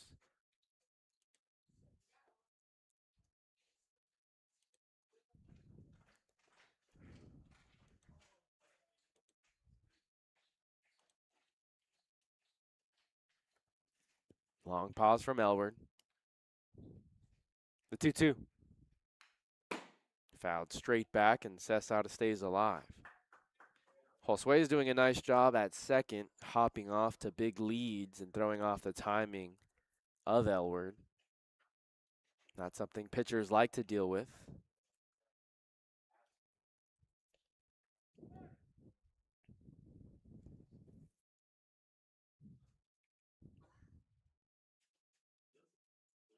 Elward 1 out away from getting out of this jam in the top of the 5th. Both runners take off. Ocampo's throw goes nowhere. He decides to eat it. Thought about going to second, but Clayton was late getting over, and it's a double steal for the Santa Maria offense. Pitch was well upstairs for ball 3.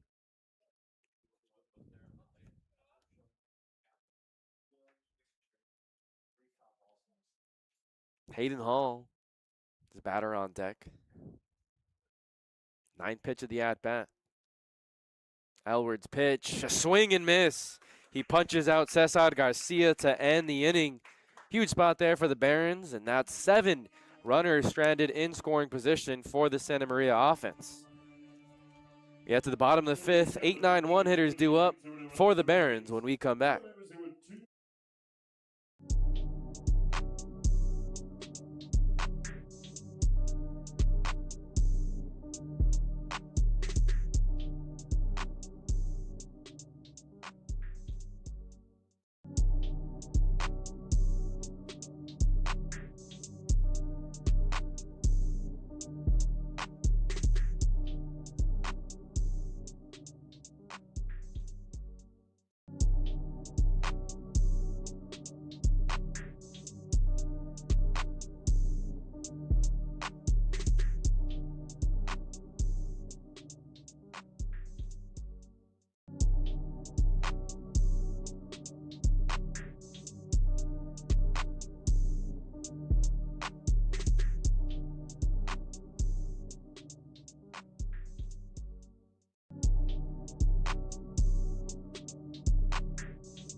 Quite a few changes for the Santa Maria defense.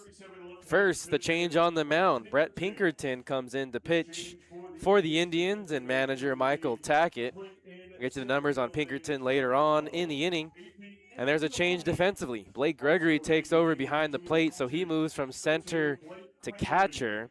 And taking over in center field is AP Anto Giovanni. We don't see any other changes defensively for the Indians, but if we do, we'll be sure to relay that to you. We're going to assume that Anto Giovanni takes over in the 3 spot for Josue Garcia. Those are the changes. 3 defensively for Santa Maria, an affiliate team here in the California Collegiate League, their first year in the CCL. The Barons haven't played an affiliate team since June 30th against the San Diego Bombers. Isaac Ocampo to lead things off. Brett Pinkerton kicks, deals, big leg kick, delivers at the letters for strike 1. So Riley Bassett, last 4 innings, throws 56 pitches. Did give up 3 runs off 4 hits, but very efficient at keeping the ball into the strike zone. Ocampo fouls the next pitch.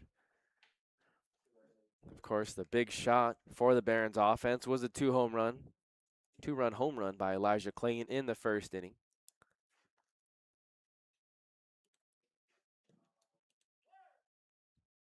A quick 0-2 hole for the catcher. Ocampo steps back in. Pinkerton set. Into the air. Foul territory. Geenan has room near the dirt, and that's the first out of the bottom of the 5th. Thanks for tuning in to Academy Barons Baseball here on the Academy Barons YouTube channel. The penultimate home game of the 2026 campaign.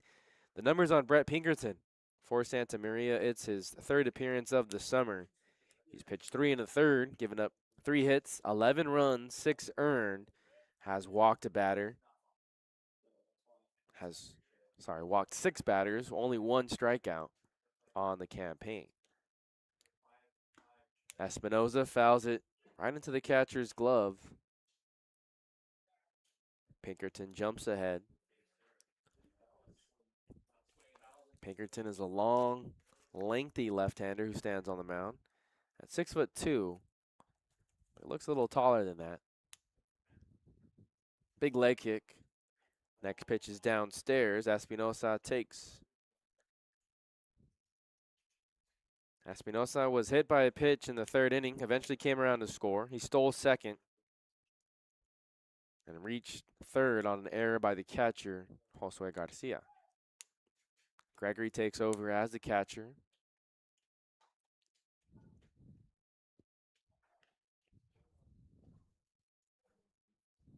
Pinkerton's 1-1. Espinoza squared around, pulls the bunt attempt back. That pitch was above the letters, but it's strike 2. Tough break for the Barons offense. 1 down, nobody on. Bottom of the 5th.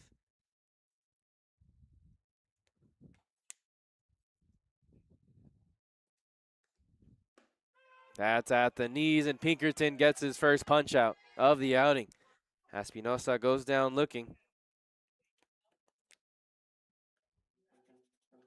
Barons aren't a team that strike out a whole lot. Coming into the season, if you look at the Barons' numbers, 140 walks to 189 strikeouts, but in the last 2 innings, they've struck out 3 different times.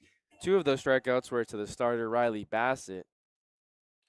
1 now to Brett Pinkerton. 2 down, back to the top of the order, and A.G. Sawamura has to face a lefty for the first time this evening. Pinkerton drops in, curveball, first pitch strike.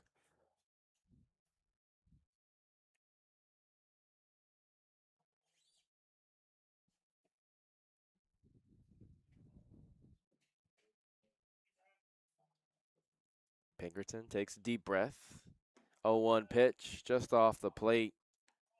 Good frame draw by the new catcher, Blake Gregory. You don't see a lot of baseball players play center field and catcher.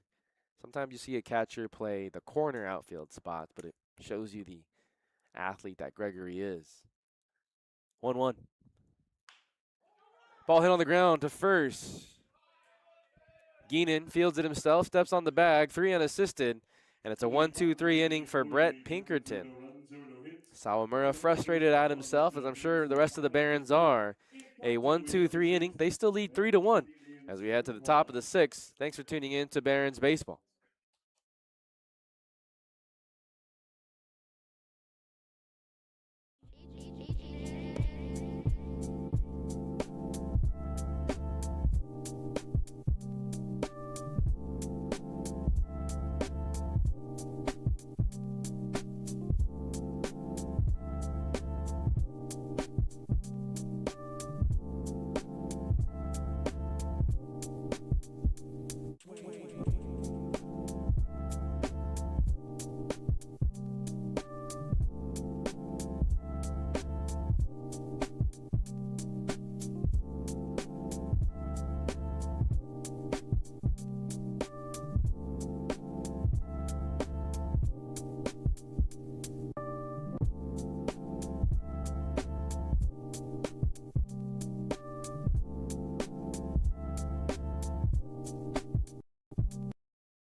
Top of the 6th inning.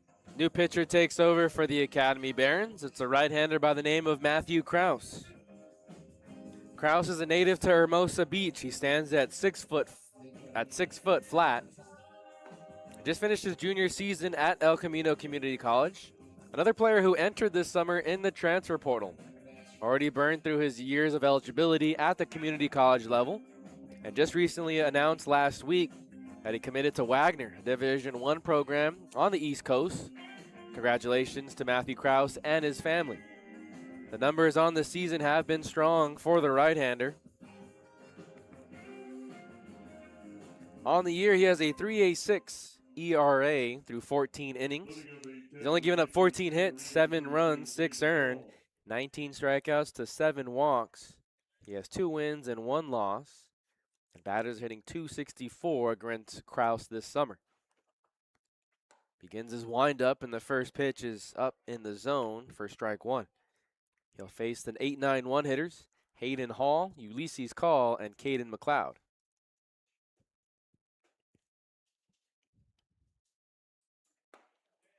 Spins in a slider, front door, strike 2.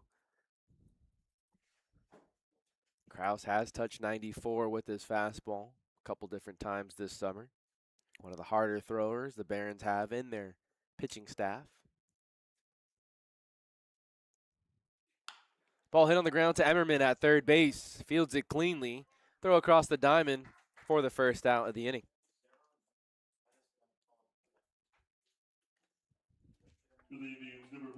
Chance for the 9-hitter. Great piece of hitting in his last at-bat. A single up the middle against starter Caden Chavez. Matthew Kraus is the 3rd pitcher of the evening. Caden Chavez went 4. Luke Elward pitched the 5th inning. Top of the 6th belongs to Matthew Kraus.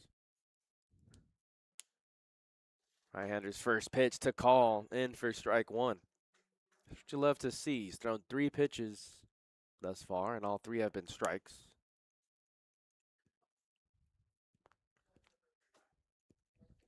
Downstairs, first ball he's thrown in this outing. 1 ball, 1 strike count to Call. He has an RBI on the evening that came in the 2nd inning. That's the only time the Santa Maria offense scored a run.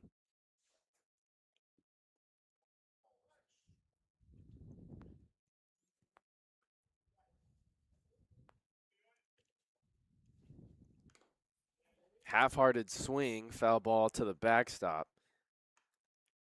2 strike count on Ulysses Call, and I'm sure he wishes he had that last swing back. Started to go around and held up halfway through. The 1-2 from Kraus. Fastball hit up right the middle. Kraus knocks it down with his glove, then couldn't find it.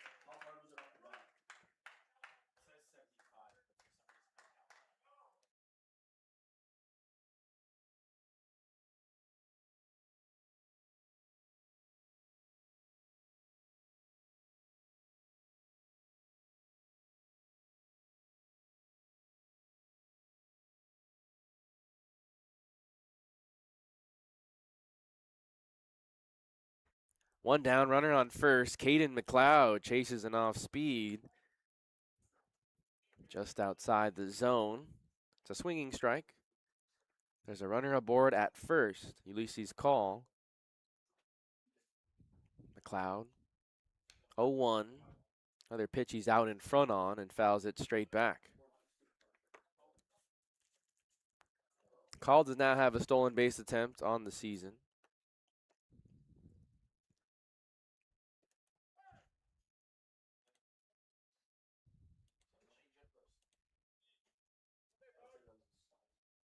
The 0-2.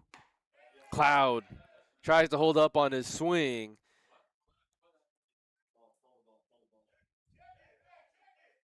Appealed down to third base umpire, and Oscar Carrillo says he went around. Home plate umpire Jose Galvez never signaled that he went around. It was kind of assumed by Isaac Ocampo, but manager James Bishop and the rest of the coaches from the dugout told Ocampo to check it to Carrillo, as it was ruled ball 1 by Galvez at the plate. 2 down. Call stays at first. First pitch to Damery, out of play, left side.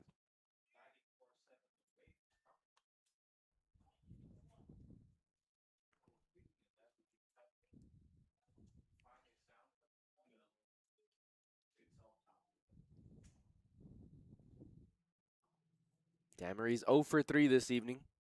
Grounded into a double play in his last at-bat, and it was a huge spot with the bases loaded, too. Next pitch, check swing, home plate umpire this time says the batter went around, and it's an 0-2 count to the shortstop. That slider from Krause so deadly after seeing that fastball a couple times. That time he put it in a perfect spot towards the back foot of the batter. We'll see what he throws 0-2. Krause sets him down for a strikeout. 2 punch-outs to end the inning. And the Barons work around the 1-out single here in the top of the 6th. At the bottom of the 6th inning, we'll see Elijah Clayton, Jason Del Villar, and Nick Sanders, the 3 batters due up for the Barons after this.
Another score update before the bottom of the 6th. It's a tall tie ball game in Orange County as the Riptide host the Arroyo Seco Saints 4-4 in the top of the 8th inning. That's an important game because the Saints trail the Barons by 4 games in the standings for the 3rd and final playoff spot. So the Barons are not only trying to fend off the Saints for the final playoff spot, but they have a chance to move up to the 2 seed and host a 1-game wild card. They're trailing the Oaks by 2, and the Oaks did defeat the Bombers earlier today, 9-0 in Ventura. So if the Barons win tonight, they'll keep pace with the Oaks and stay 2 games back with 4 games left to go. And if they win tonight, Saints lose. That magic number goes down to 2. Very exciting times to be an Academy Barons supporter. It would be their first postseason appearance since the 2016 season. Quite some time ago. Elijah Clayton leads things off in the home half of the 6th. He's been the hero thus far. Has driven in all 3 runs for the Barons offense. First pitch. Near the letters, ball 1. Clayton hit the 2-run home run in the first inning. A sacrifice fly in the 3rd. Leads the CCL in stolen bases this summer with 25. Straight back on a foul ball.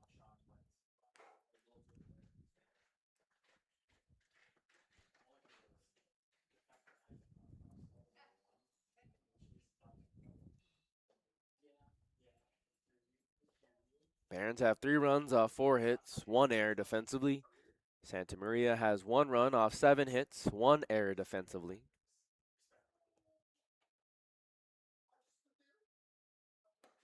Upstairs, 2 balls and 1 strike to count. It's Brett Pinkerton. Had 13 pitches in his outing. Came into the ball game to begin the bottom of the 5th inning. Recorded 3 outs on 10 pitches. Clayton comes up empty. 2 balls and 2 strikes to count to the shortstop. Another player in the transfer portal. Be a junior this upcoming season after playing in 46 ball games at Campbell University this past spring.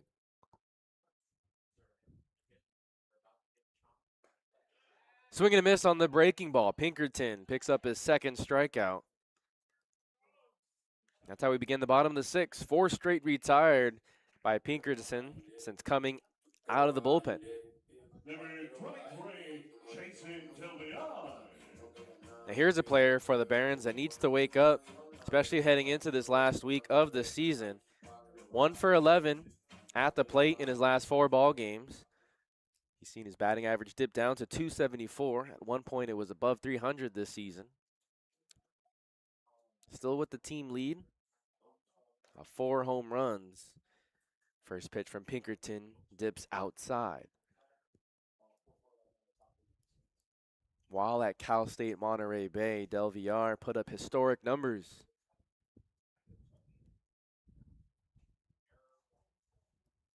Next pitch from Pinkerton. It's downstairs. This past spring, Del Villar hit 66 RBIs. It's the 3rd most in Cal State Monterey Bay program history. It was also the 2nd most in the CCAA conference. He had 17 multi-hit and multi-RBI games. A very productive player in the middle of the lineup for the Sea Otters. They played a lot of baseball this year. The 2-0. At the letters, but it's ball 3. He walked in his first at-bat, flew out to center in the 3rd.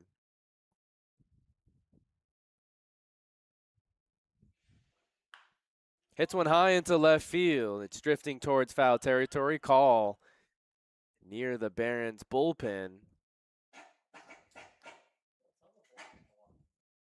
It's a 3-1 count. A long strike 1. We saw many players this summer pick up new homes that were in the transfer portal. Jason Del Villar was one of those players last summer for the Barons.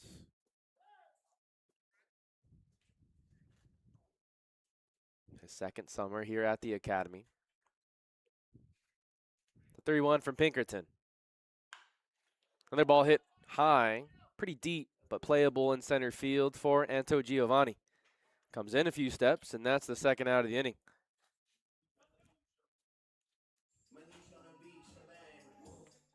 5 straight retired by Pinkerton. Can someone find a way to get on base for the Barons? Put some pressure on the left-hander.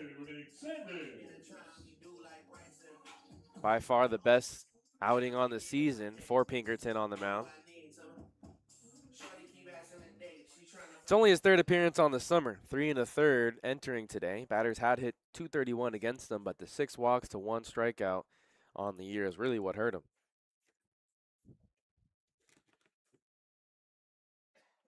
Sanders steps in. First pitch, well off the plate for ball 1.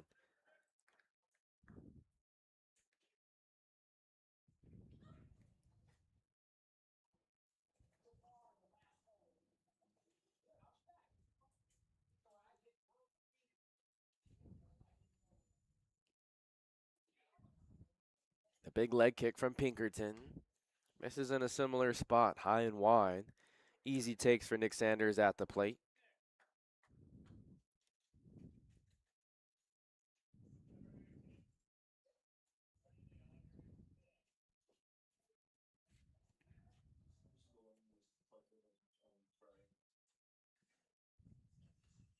Long pause from the left-hander before this next pitch.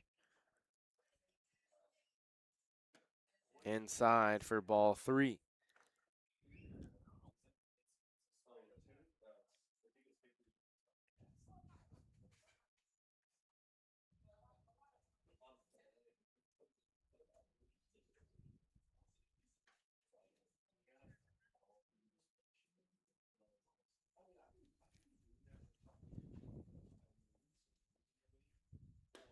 That's in the zone for strike 1. Some of these players for Santa Maria, it's tough finding information. Brett Pinkerton, we only found his Twitter page. Does have Cuesta Community College in the bio. It says freshman, so I'm assuming he's going into his freshman year. Not a whole lot of other information available on the left-hander. The 3-1 to Sanders. Goes up the ladder and hits it into left center field just above the glove of Damery. A 2-out base runner in the first hit given up by Pinkerton. Sanders now has a hit in 12 of his 13 starts this season for the Academy Barons. A 2-out single extends the inning for Jackson Tyler. He's 0 for 2 today, hit into a double play in the first inning. A soft grounder to first in his last out bat.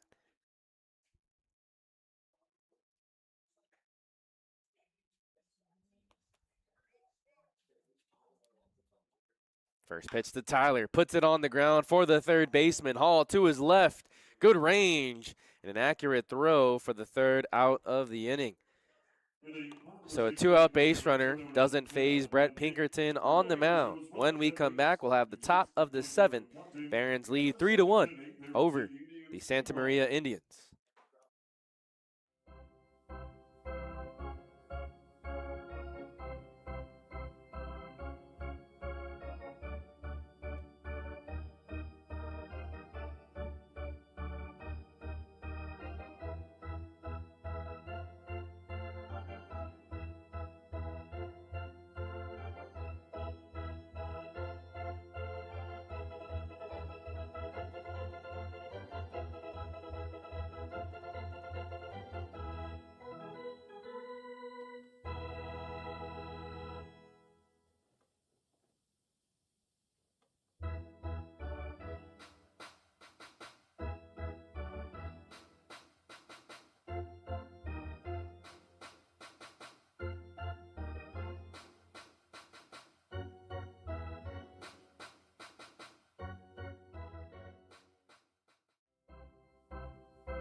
Pinch hitter to lead things off for the Santa Maria offense here in the top of the 7th inning.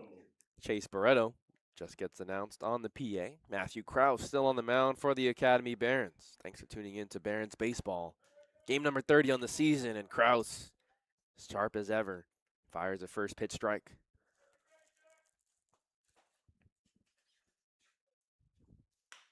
Ball hit weakly to Del Villar. He goes with the backhand. Long run for Krause, but he beats the runner. 3-1 for the first out of the inning.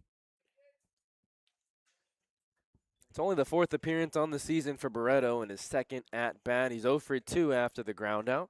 He's retired, and we'll see if he goes into center field. That was Josue Garcia's spot, who started the game at catcher. Blake Gregory then moved from center field to catcher. And then we saw another player, AP Anto Giovanni, take over in center for a couple innings. One down, first pitch for Garrett Geenan, and Matthew Krause is firing on all cylinders. First pitch strike.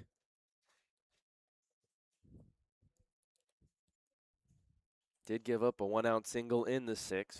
3 straight retired since then. Geenan waves and misses. It's a quick 0-2 hole.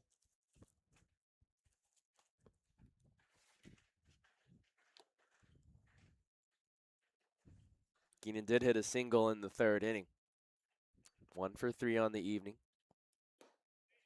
Krause puts one down and away. 1 ball and 2 strikes.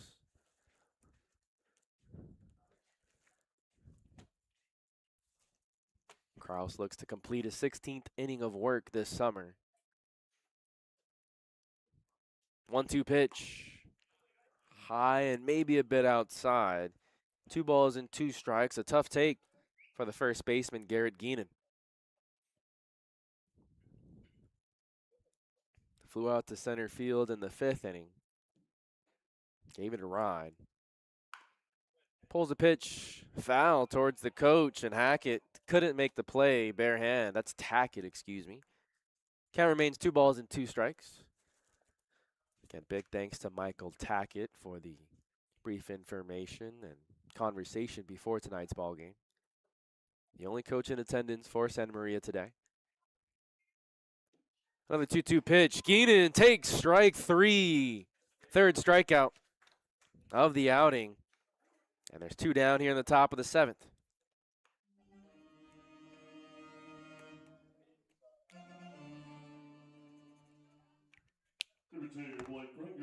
So Blake Gregory, the starting center fielder, now catcher, steps to the plate. Another player who's 1 for 3 in the evening.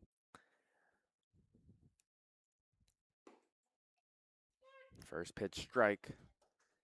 That hit against Chavez in the 6th inning was their first hit against any of the relievers. 6 hits against Caden Chavez, 1 hit against Matthew Krause. Gregory takes strike 2. Luke Elward did allow 2 base runners, but both were on walks. Gregory takes his time before he steps in. He's ready for the next pitch. Krause shakes off a few signs. The 0-2. Gregory taps one to David Aguirre. Goes with the backhand. And it's a routine play for a 1-2-3 inning. 5 straight retired by Matthew Krause since giving up the 1-out single in the top of the 6th inning. Barons lead 3-1. It's a 7th inning stretch, and the Barons will send out Mark Emmerman, David Aguirre, and Isaac Ocampo when we come back.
Bottom of the 7th inning, and the 6, 7, 8 hitters are due up for the Academy Barons.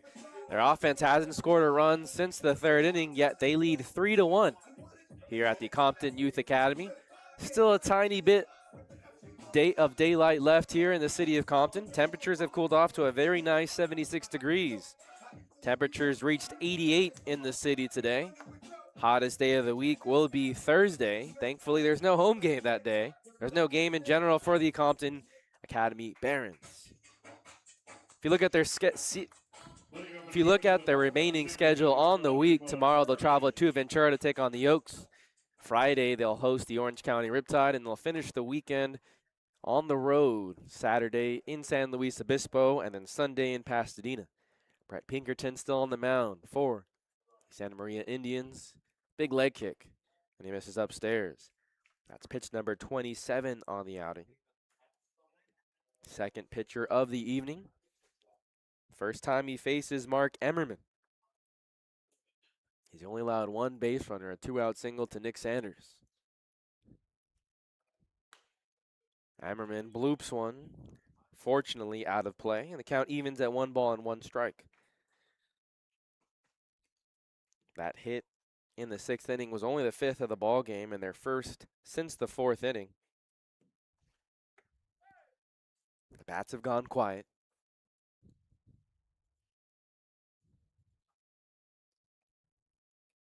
Downstairs for ball 2.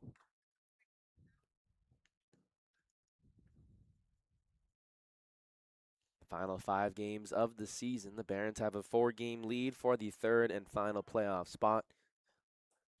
Be sure to update you on that Saints score on the next available time.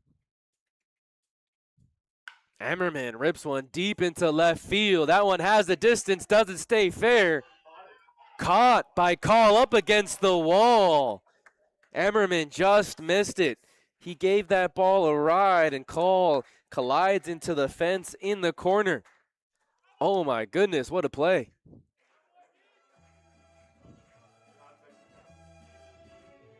Coming to the plate for the Barons, number 20, David Aguirre. A very long first out of the inning. I'm sure Brett Pinkerton has the biggest sigh of relief out of all the Indians players.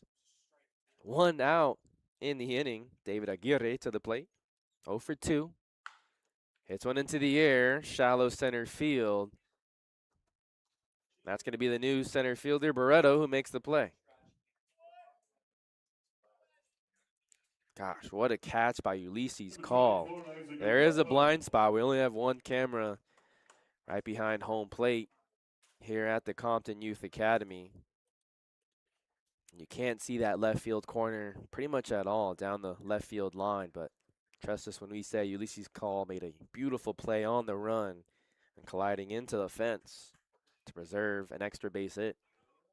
2 down, bases empty. Isaac Ocampo at the plate. First pitch downstairs. We do have a final from Orange County. The Riptide defeated the Saints 5-4. So a big chance for the Academy Barons to turn that magic number down to 2 with the win tonight.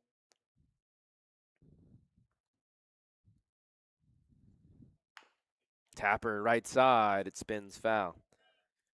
Ocampo is another player, 0 for 2. We haven't seen a lot of hard contact from the Barons hitters. Obviously, Elijah Clayton's 2-run home run in the first inning was one of the harder hit balls we've seen, but since then, it's been a long drought. A lot of weak pop-ups, grounders. Give credit to Riley Bassett, the starter, and Brett Pinkerton, who started the ball game in the 5th.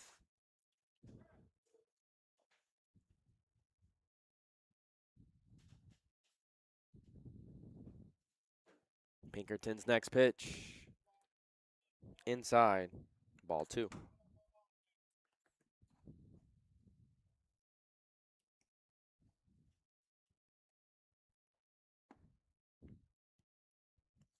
No one warming up in the bullpen for the Barons. Got to imagine Matthew Krause will head out for his 3rd inning of work.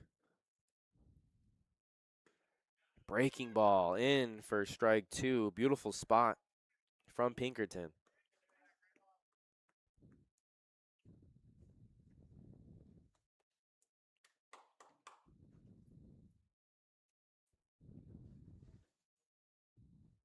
The 2-2. Ocampo fouls it off.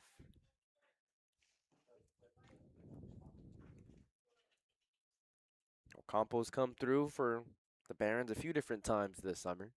It's his 3rd summer with the Academy Barons. In that first summer in 2024, he had just graduated high school. Now he just finished his sophomore season at Golden West College. Ocampo drives one deep into left field. Call back at the fence. And he has to play it off the wall. Just short of a home run. It's a 2-out double for Ocampo as he missed that one by a few feet. 99 miles per hour off the bat. One of the hardest hit balls of the summer for Mr. Isaac Ocampo.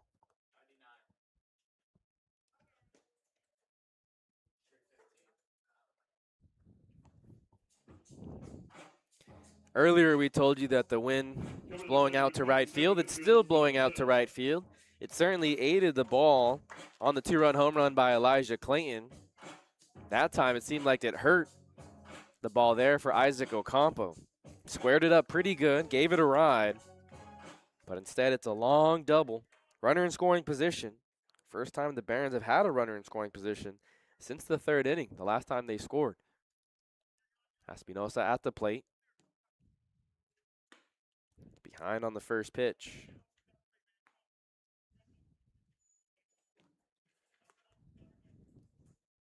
Pinkerton's next pitch will be number 40 on the outing. Espinosa is 0 for 1 this evening. Struck out looking in his last at-bat. Upstairs. Ocampo does a nice job at second, throwing off the rhythm of Pinkerton. As soon as McLeod leaves coverage, he's hopped off to big leads. Big hole on the right side of the infield as McLeod does cover the second base bag.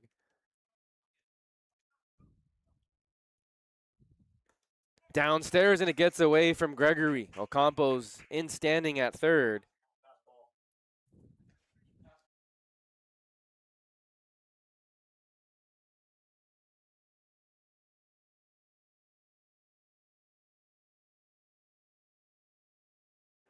It's ruled a pass ball on Blake Gregory.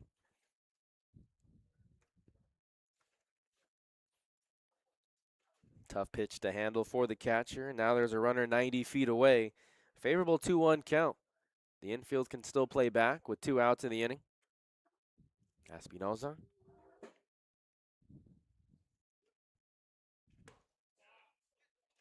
Takes ball 3, and Pinkerton's body language shows he's not very pleased with that call. Wanted to throw his left hand up as if to say, where did that one miss? Favorable hitters count. Espinosa fouls it back. Pinkerton went inside with the fastball. Israel does have 7 RBIs on the season. Came through with a huge suicide squeeze bunt last week in Wednesday's win over the San Diego Waves. The payoff pitch. And Espinosa hits another foul ball. We had Javi Solis, one of the Academy Barons pitchers. Both him and Espinosa played at East Los Angeles College this past spring. He had high praise for the middle infielder. Can Espinosa come through?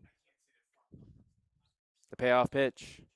Upstairs, that's ball 4.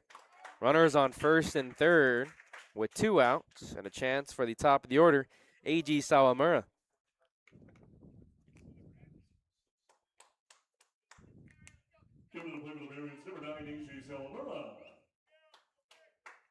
It's a lefty-on-lefty matchup, so more favorable for Pinkerton and Santa Maria. There's a right-hander warming up in the bullpen.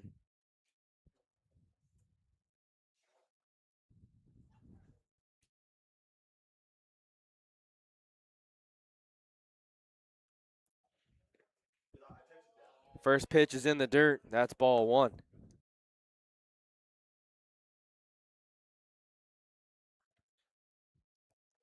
Sawamura with great discipline. Entering the ball game. Leads the team with 23 walks on the season.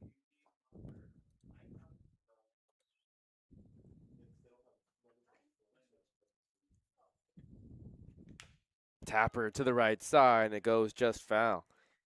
Had a funky sound off the bat. Remember, it's a wooden bat league here in the California Collegiate League.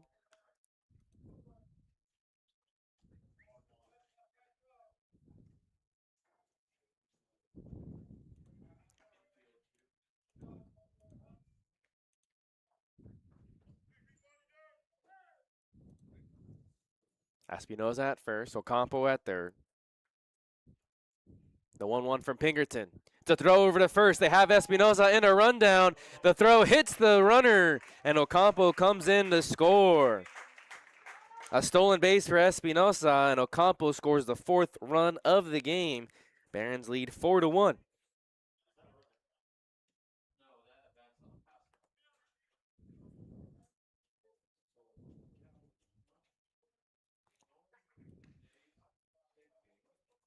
Nice time for the Barons to call a play. They trust the speed of Espinoza, and he delivers. A 1-1. Sawamura takes strike 2.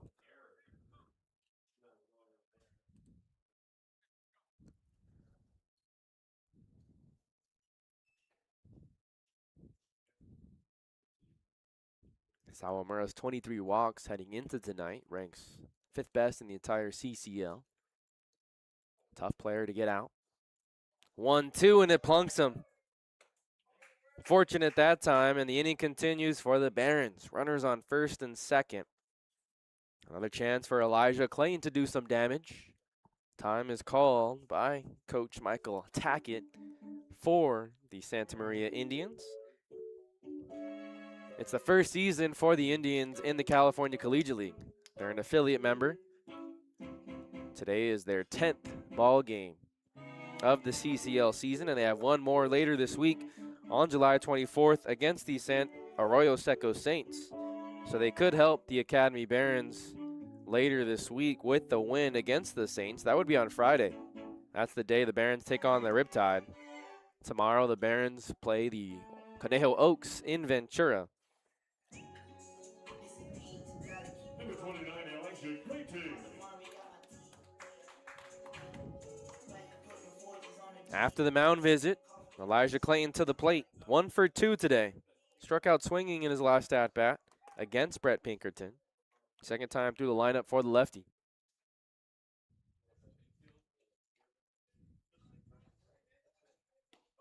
This ball squirts out the glove, but not far enough for either runner to test it.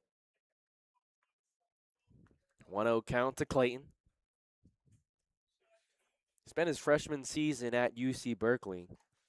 Then went on to play at Campbell University this past spring in the transfer portal. Still looking for a new home. 1-0 the count. Espinoza gets off to a big lead. This one's a tapper to the shortstop, Damery. And that's out number 3 as Damery goes the short way to second for the third and final out. So Clayton can't cash in, but the Barons do get one run in the home half of the 7th. Thanks for tuning in to Academy Barons. Your Barons lead 4-1 over the Santa Maria Indians.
Top of the 8th inning, and it's Santa Maria who's down to their final 6 outs in tonight's ball game. Barons lead 4-1. My name is Noah Alvarez. Thanks for tuning in to Academy Barons Baseball here on the Academy Barons YouTube channel. Rocco Mucilli, the 9-hitter, set to lead things off, followed by Cesar Garcia and Hayden Hall.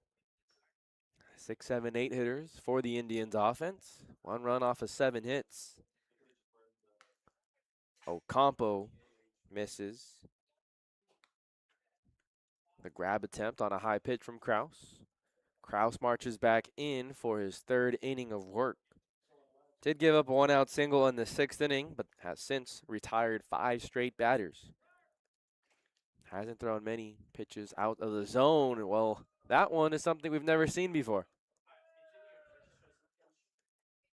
Kraus just threw a ball towards the third base dugout. That might have been one of the wackiest things we have seen here at the Compton Youth Academy this summer.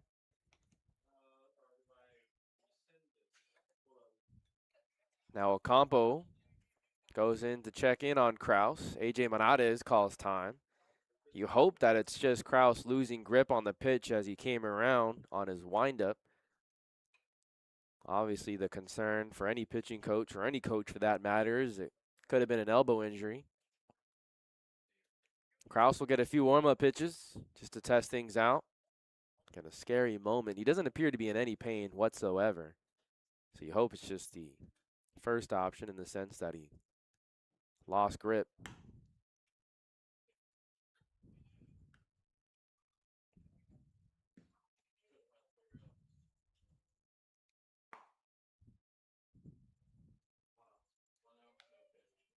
So it doesn't get registered as a pitch. Fortunately for Kraus, it remains a 1-0 count.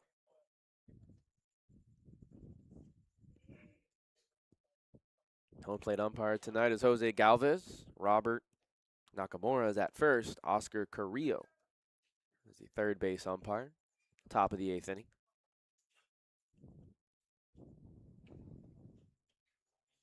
Kraus ready to resume play. A good sight for Barons fans.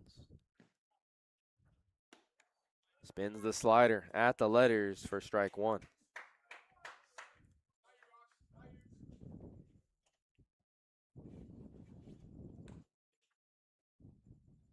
Next pitch hit well into left field. Jackson Tyler races in and hauls it in on the run. Didn't get the barrel of the bat. Mucilli's retired for the first out.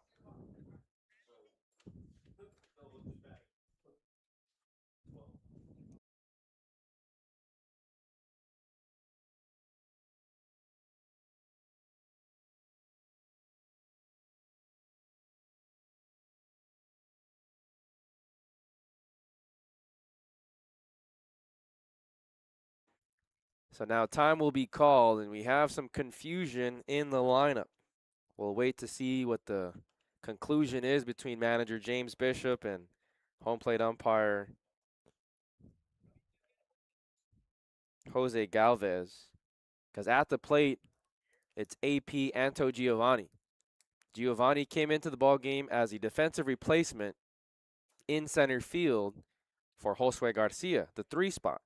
But earlier in the ball game, we saw Chase Barreto batted in the 3 spot. He was in the 3 spot. He came in defensively in the bottom of the 5th.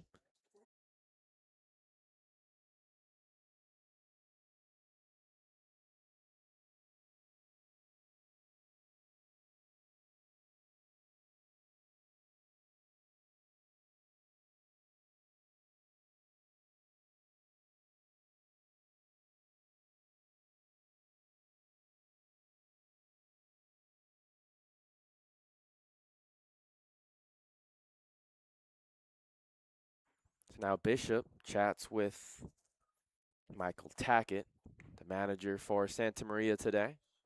Tries to get things squared away. We're a little confused. Again, AP Anto Giovanni is hitting for the designated hitter spot, but he's been playing center field. Again, once you're the DH, you shouldn't be playing the field. That's against the rules here in the CCL and in most baseball leagues. Looks like they're going to let him resume play. We'll see if there's a decision made at the end of the game, and they're just continuing on this game for good measure since everyone's here. Sounds like a broken bat. Hit into right field. David Aguirre, long run, can't get there. It's a one-out single for Anto Giovanni, the ghost player. So again, we're a bit confused as to what's going to happen for Santa Maria, but they definitely made a mistake in their order. Anto Giovanni's playing center field, but hitting in the designated hitter spot. Chase Barreto was the one who hit in the 3 spot and should be playing center field, but he never entered defensively. Swing and a miss. Matthew Cross gets Hayden Hall to chase after pitch out of the zone.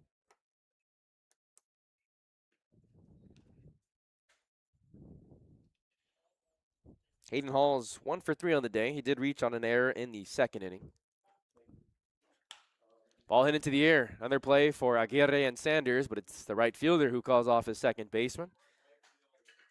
2 outs in the inning.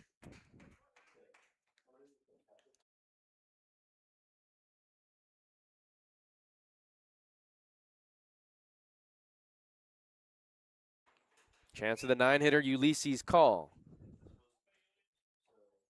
We had a wacky end to the 2nd. Wacky beginning to the 8th inning.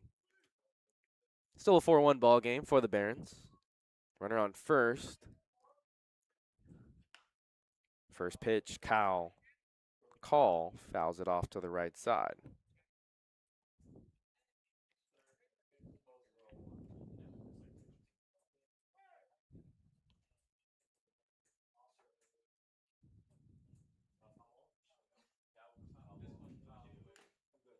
Foul tipped off the mask of Isaac Ocampo. He takes his mask off real quick and resets himself as best as he can.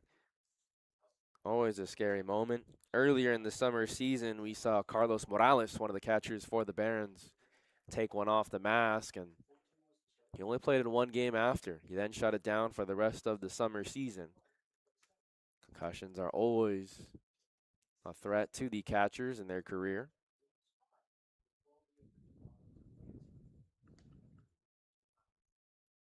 Del Villar holds the runner at first. Anto Giovanni is the runner.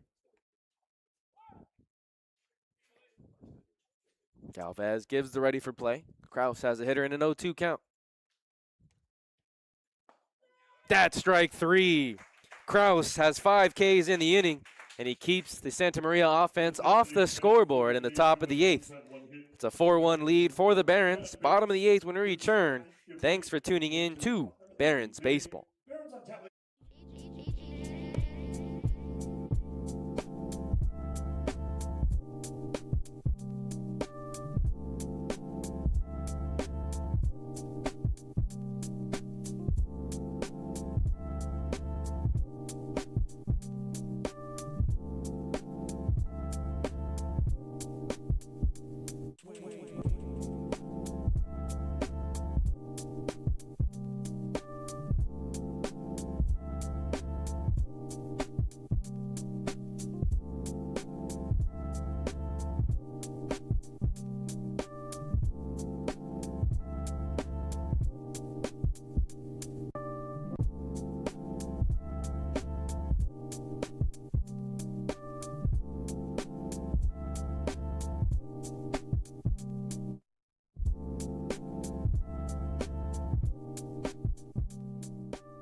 Bottom of the 8th inning, and it's the final 3 opportunities for the Barons to pick up some insurance runs.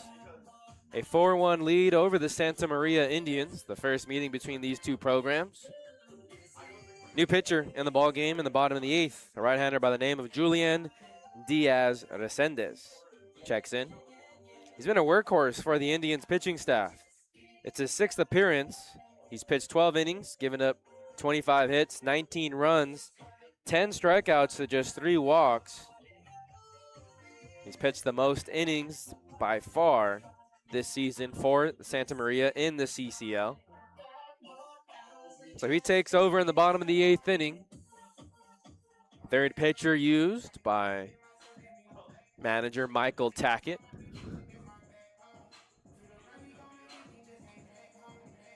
Jason Del Villar steps in, player who's been awfully quiet this evening. 0 for 2 with 2 flyouts to center field. In his last at-bat on a 3-0 count, he got the green light and hit one deep into left field, but it went foul. First pitch misses down and away.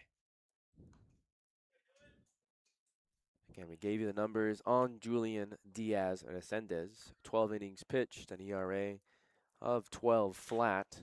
Slow tapper for the shortstop, Damery. Routine play to begin the inning. 6-3 for the first out.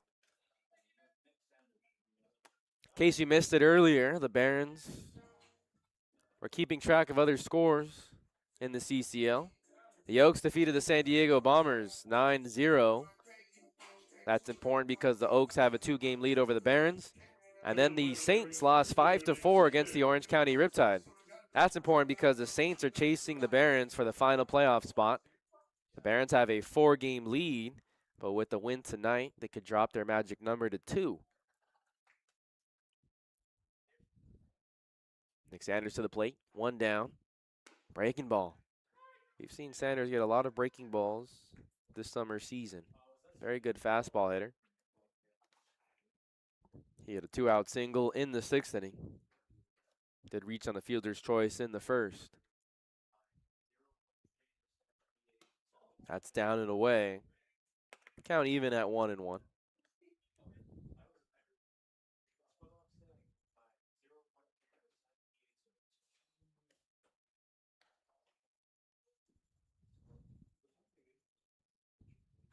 Sanders rips one into left field, a line drive right to Ulysses Call, and that's the 2nd out of the inning. Call did not have to move anywhere. Right to him. Maybe the easiest fly ball of the evening. 97 miles per hour off the bat. Sanders is retired, and that brings up Jackson Tyler. He's 0 for 3 tonight. Takes the first pitch off the plate. Been aggressive in his ABs this evening. He's been first pitch swinging twice today. One resulted in a double play. 2 balls and no strikes. About 4 weeks ago, Jackson Tyler had a 100 batting average, but it's gone it all the way up to 250 entering today. Seeing the ball much better down the stretch. 3 straight misses. That's what you love to see, improvement from a young player.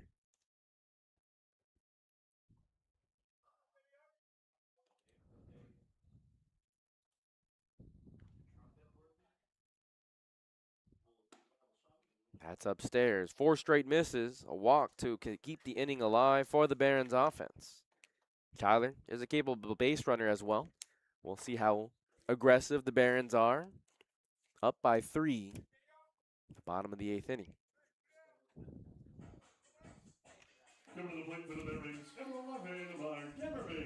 Tyler has 10 stolen bases on the year. Mark Emmerman to the plate. He's 2 for 3 and nearly had a home run, or at least extra bases in his last at-bat.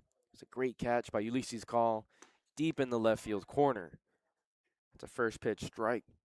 Slider from Diaz Resendez. Tyler with a decent size lead at first base. Tyler takes off for second. Ball hit into the air. Ball into right center field. Long run, and it's dropped. It's dropped by McLeod.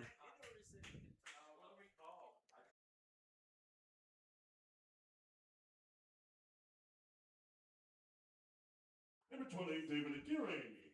Goes down as a hit in the scorebook for Mark Emmerman. Was going to be a long run and tough catch for Caden McLeod.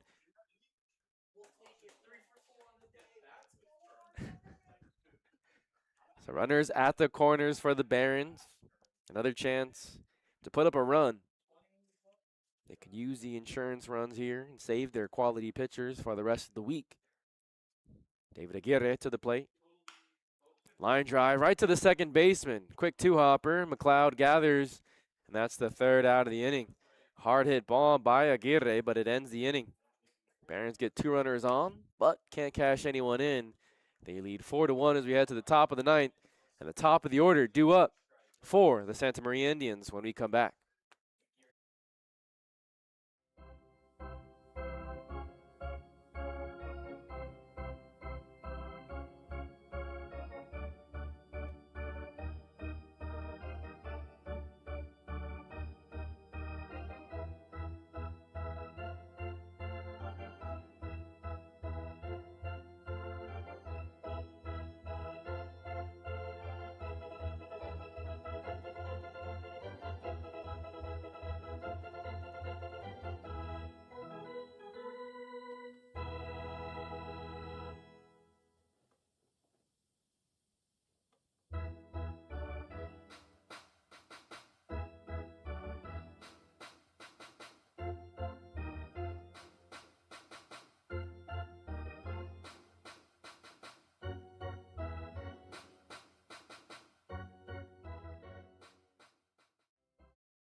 Top of the ninth inning, and look who's out on the mound for the Academy Barons. It's the right-hander Matthew Krause. He goes for his 4th inning of work, and we could see, folks, the first 12-out save of the Baron season. Yes, Matthew Krause came into the ball game in the top of the 6th inning, pitched a clean 6th, 7th, and 8th. He came into the ball game with a 3-1 lead. It's now a 4-1 ball game for the Academy Barons. But that would go down as a 12-out save for Krause if he's able to get the final 3 outs tonight. There's a right-hander warming up in the bullpen just in case for the Barons, but it would be huge for them to save their arms. This game tomorrow in Ventura. Game here Friday night against the Riptide. First pitch from Krause to McLeod in for strike 1. Krause has kept a low pitch count too. He's at 35 after that last one. Very effective. Back to work. McLeod hits a blooper to left field. Tyler backs up 2 steps. And that's the first out of the inning. Luke Elward would be slated for the victory as he pitched the 5th inning with the lead. Caden Chavez only lasted 4. The losing pitcher would be Riley Bassett, the starter. Gave up all 3 runs in his 4 innings of work. The Barons have never trailed or been tied in this ball game.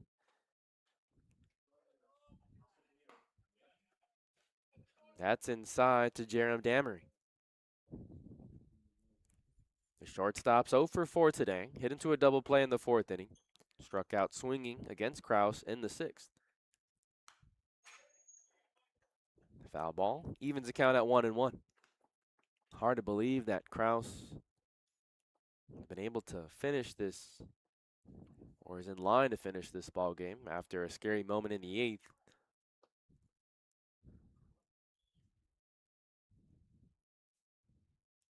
The 1-1. Off speed and Damery way out in front. In the 8th inning, Kraus threw a pitch that was nowhere near home plate. In fact, it went straight to the dugout on the third base side. Didn't register as a pitch. 1-2. It's a foul ball. Count remains the same. But it was a scary moment as Kraus never appeared to be in pain, but sometimes you see an injury related to that type of throw or mishap. Kraus was able to stay in the ball game, and he's 2 outs away from a 12-out save. Pumps the fastball right by Damery, and that's out number 2. Still bringing the heat this late in the ball game. 40 pitches into his outing. Well,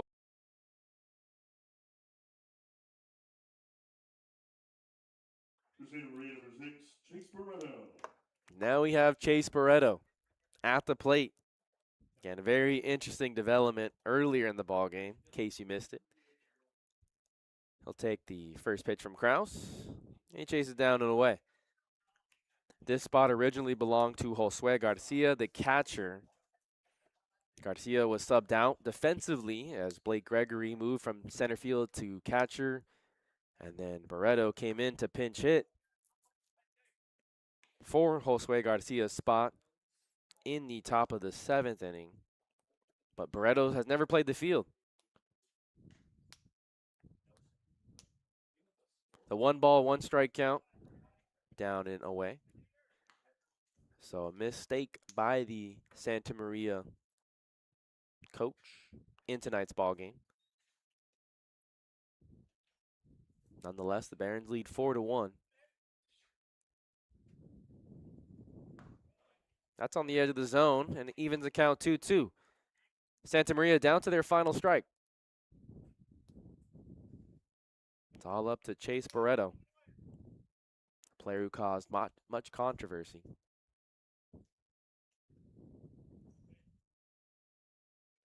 Kraus is 2-2. Oh, nearly. And we say nearly strike 3, but it's ball 3, excuse me. Very close play.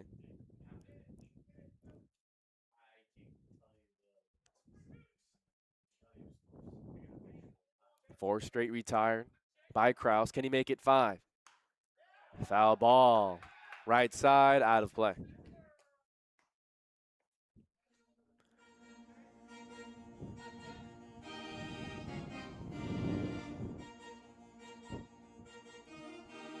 The Barons hope to hang on for win number 17 on the season. They're 2 games closer from clinching a playoff spot.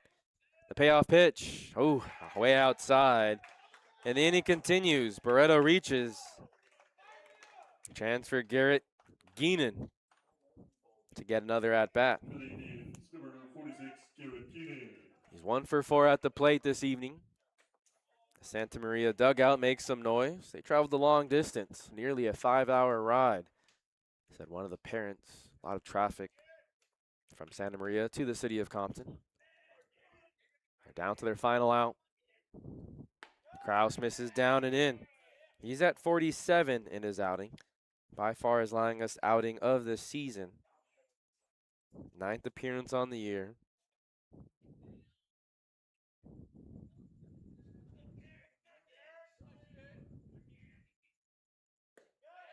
That dives outside for ball 2. If you're counting today's innings, he's pitched 17 2/3 on the season. But this is by far his best performance.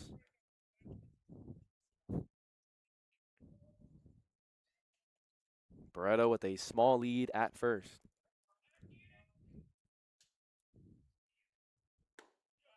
That's on the inner half. Strike 1. Geenan doesn't like the call. Geenan hit the single in the 3rd inning. Struck out looking in his last at-bat on a full count.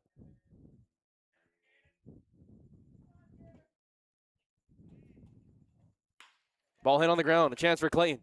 To his left, he goes the short way to Aguirre. And Aguirre throws over to first. They only needed 1, but that's how the ball game comes to an end. The Barons hang on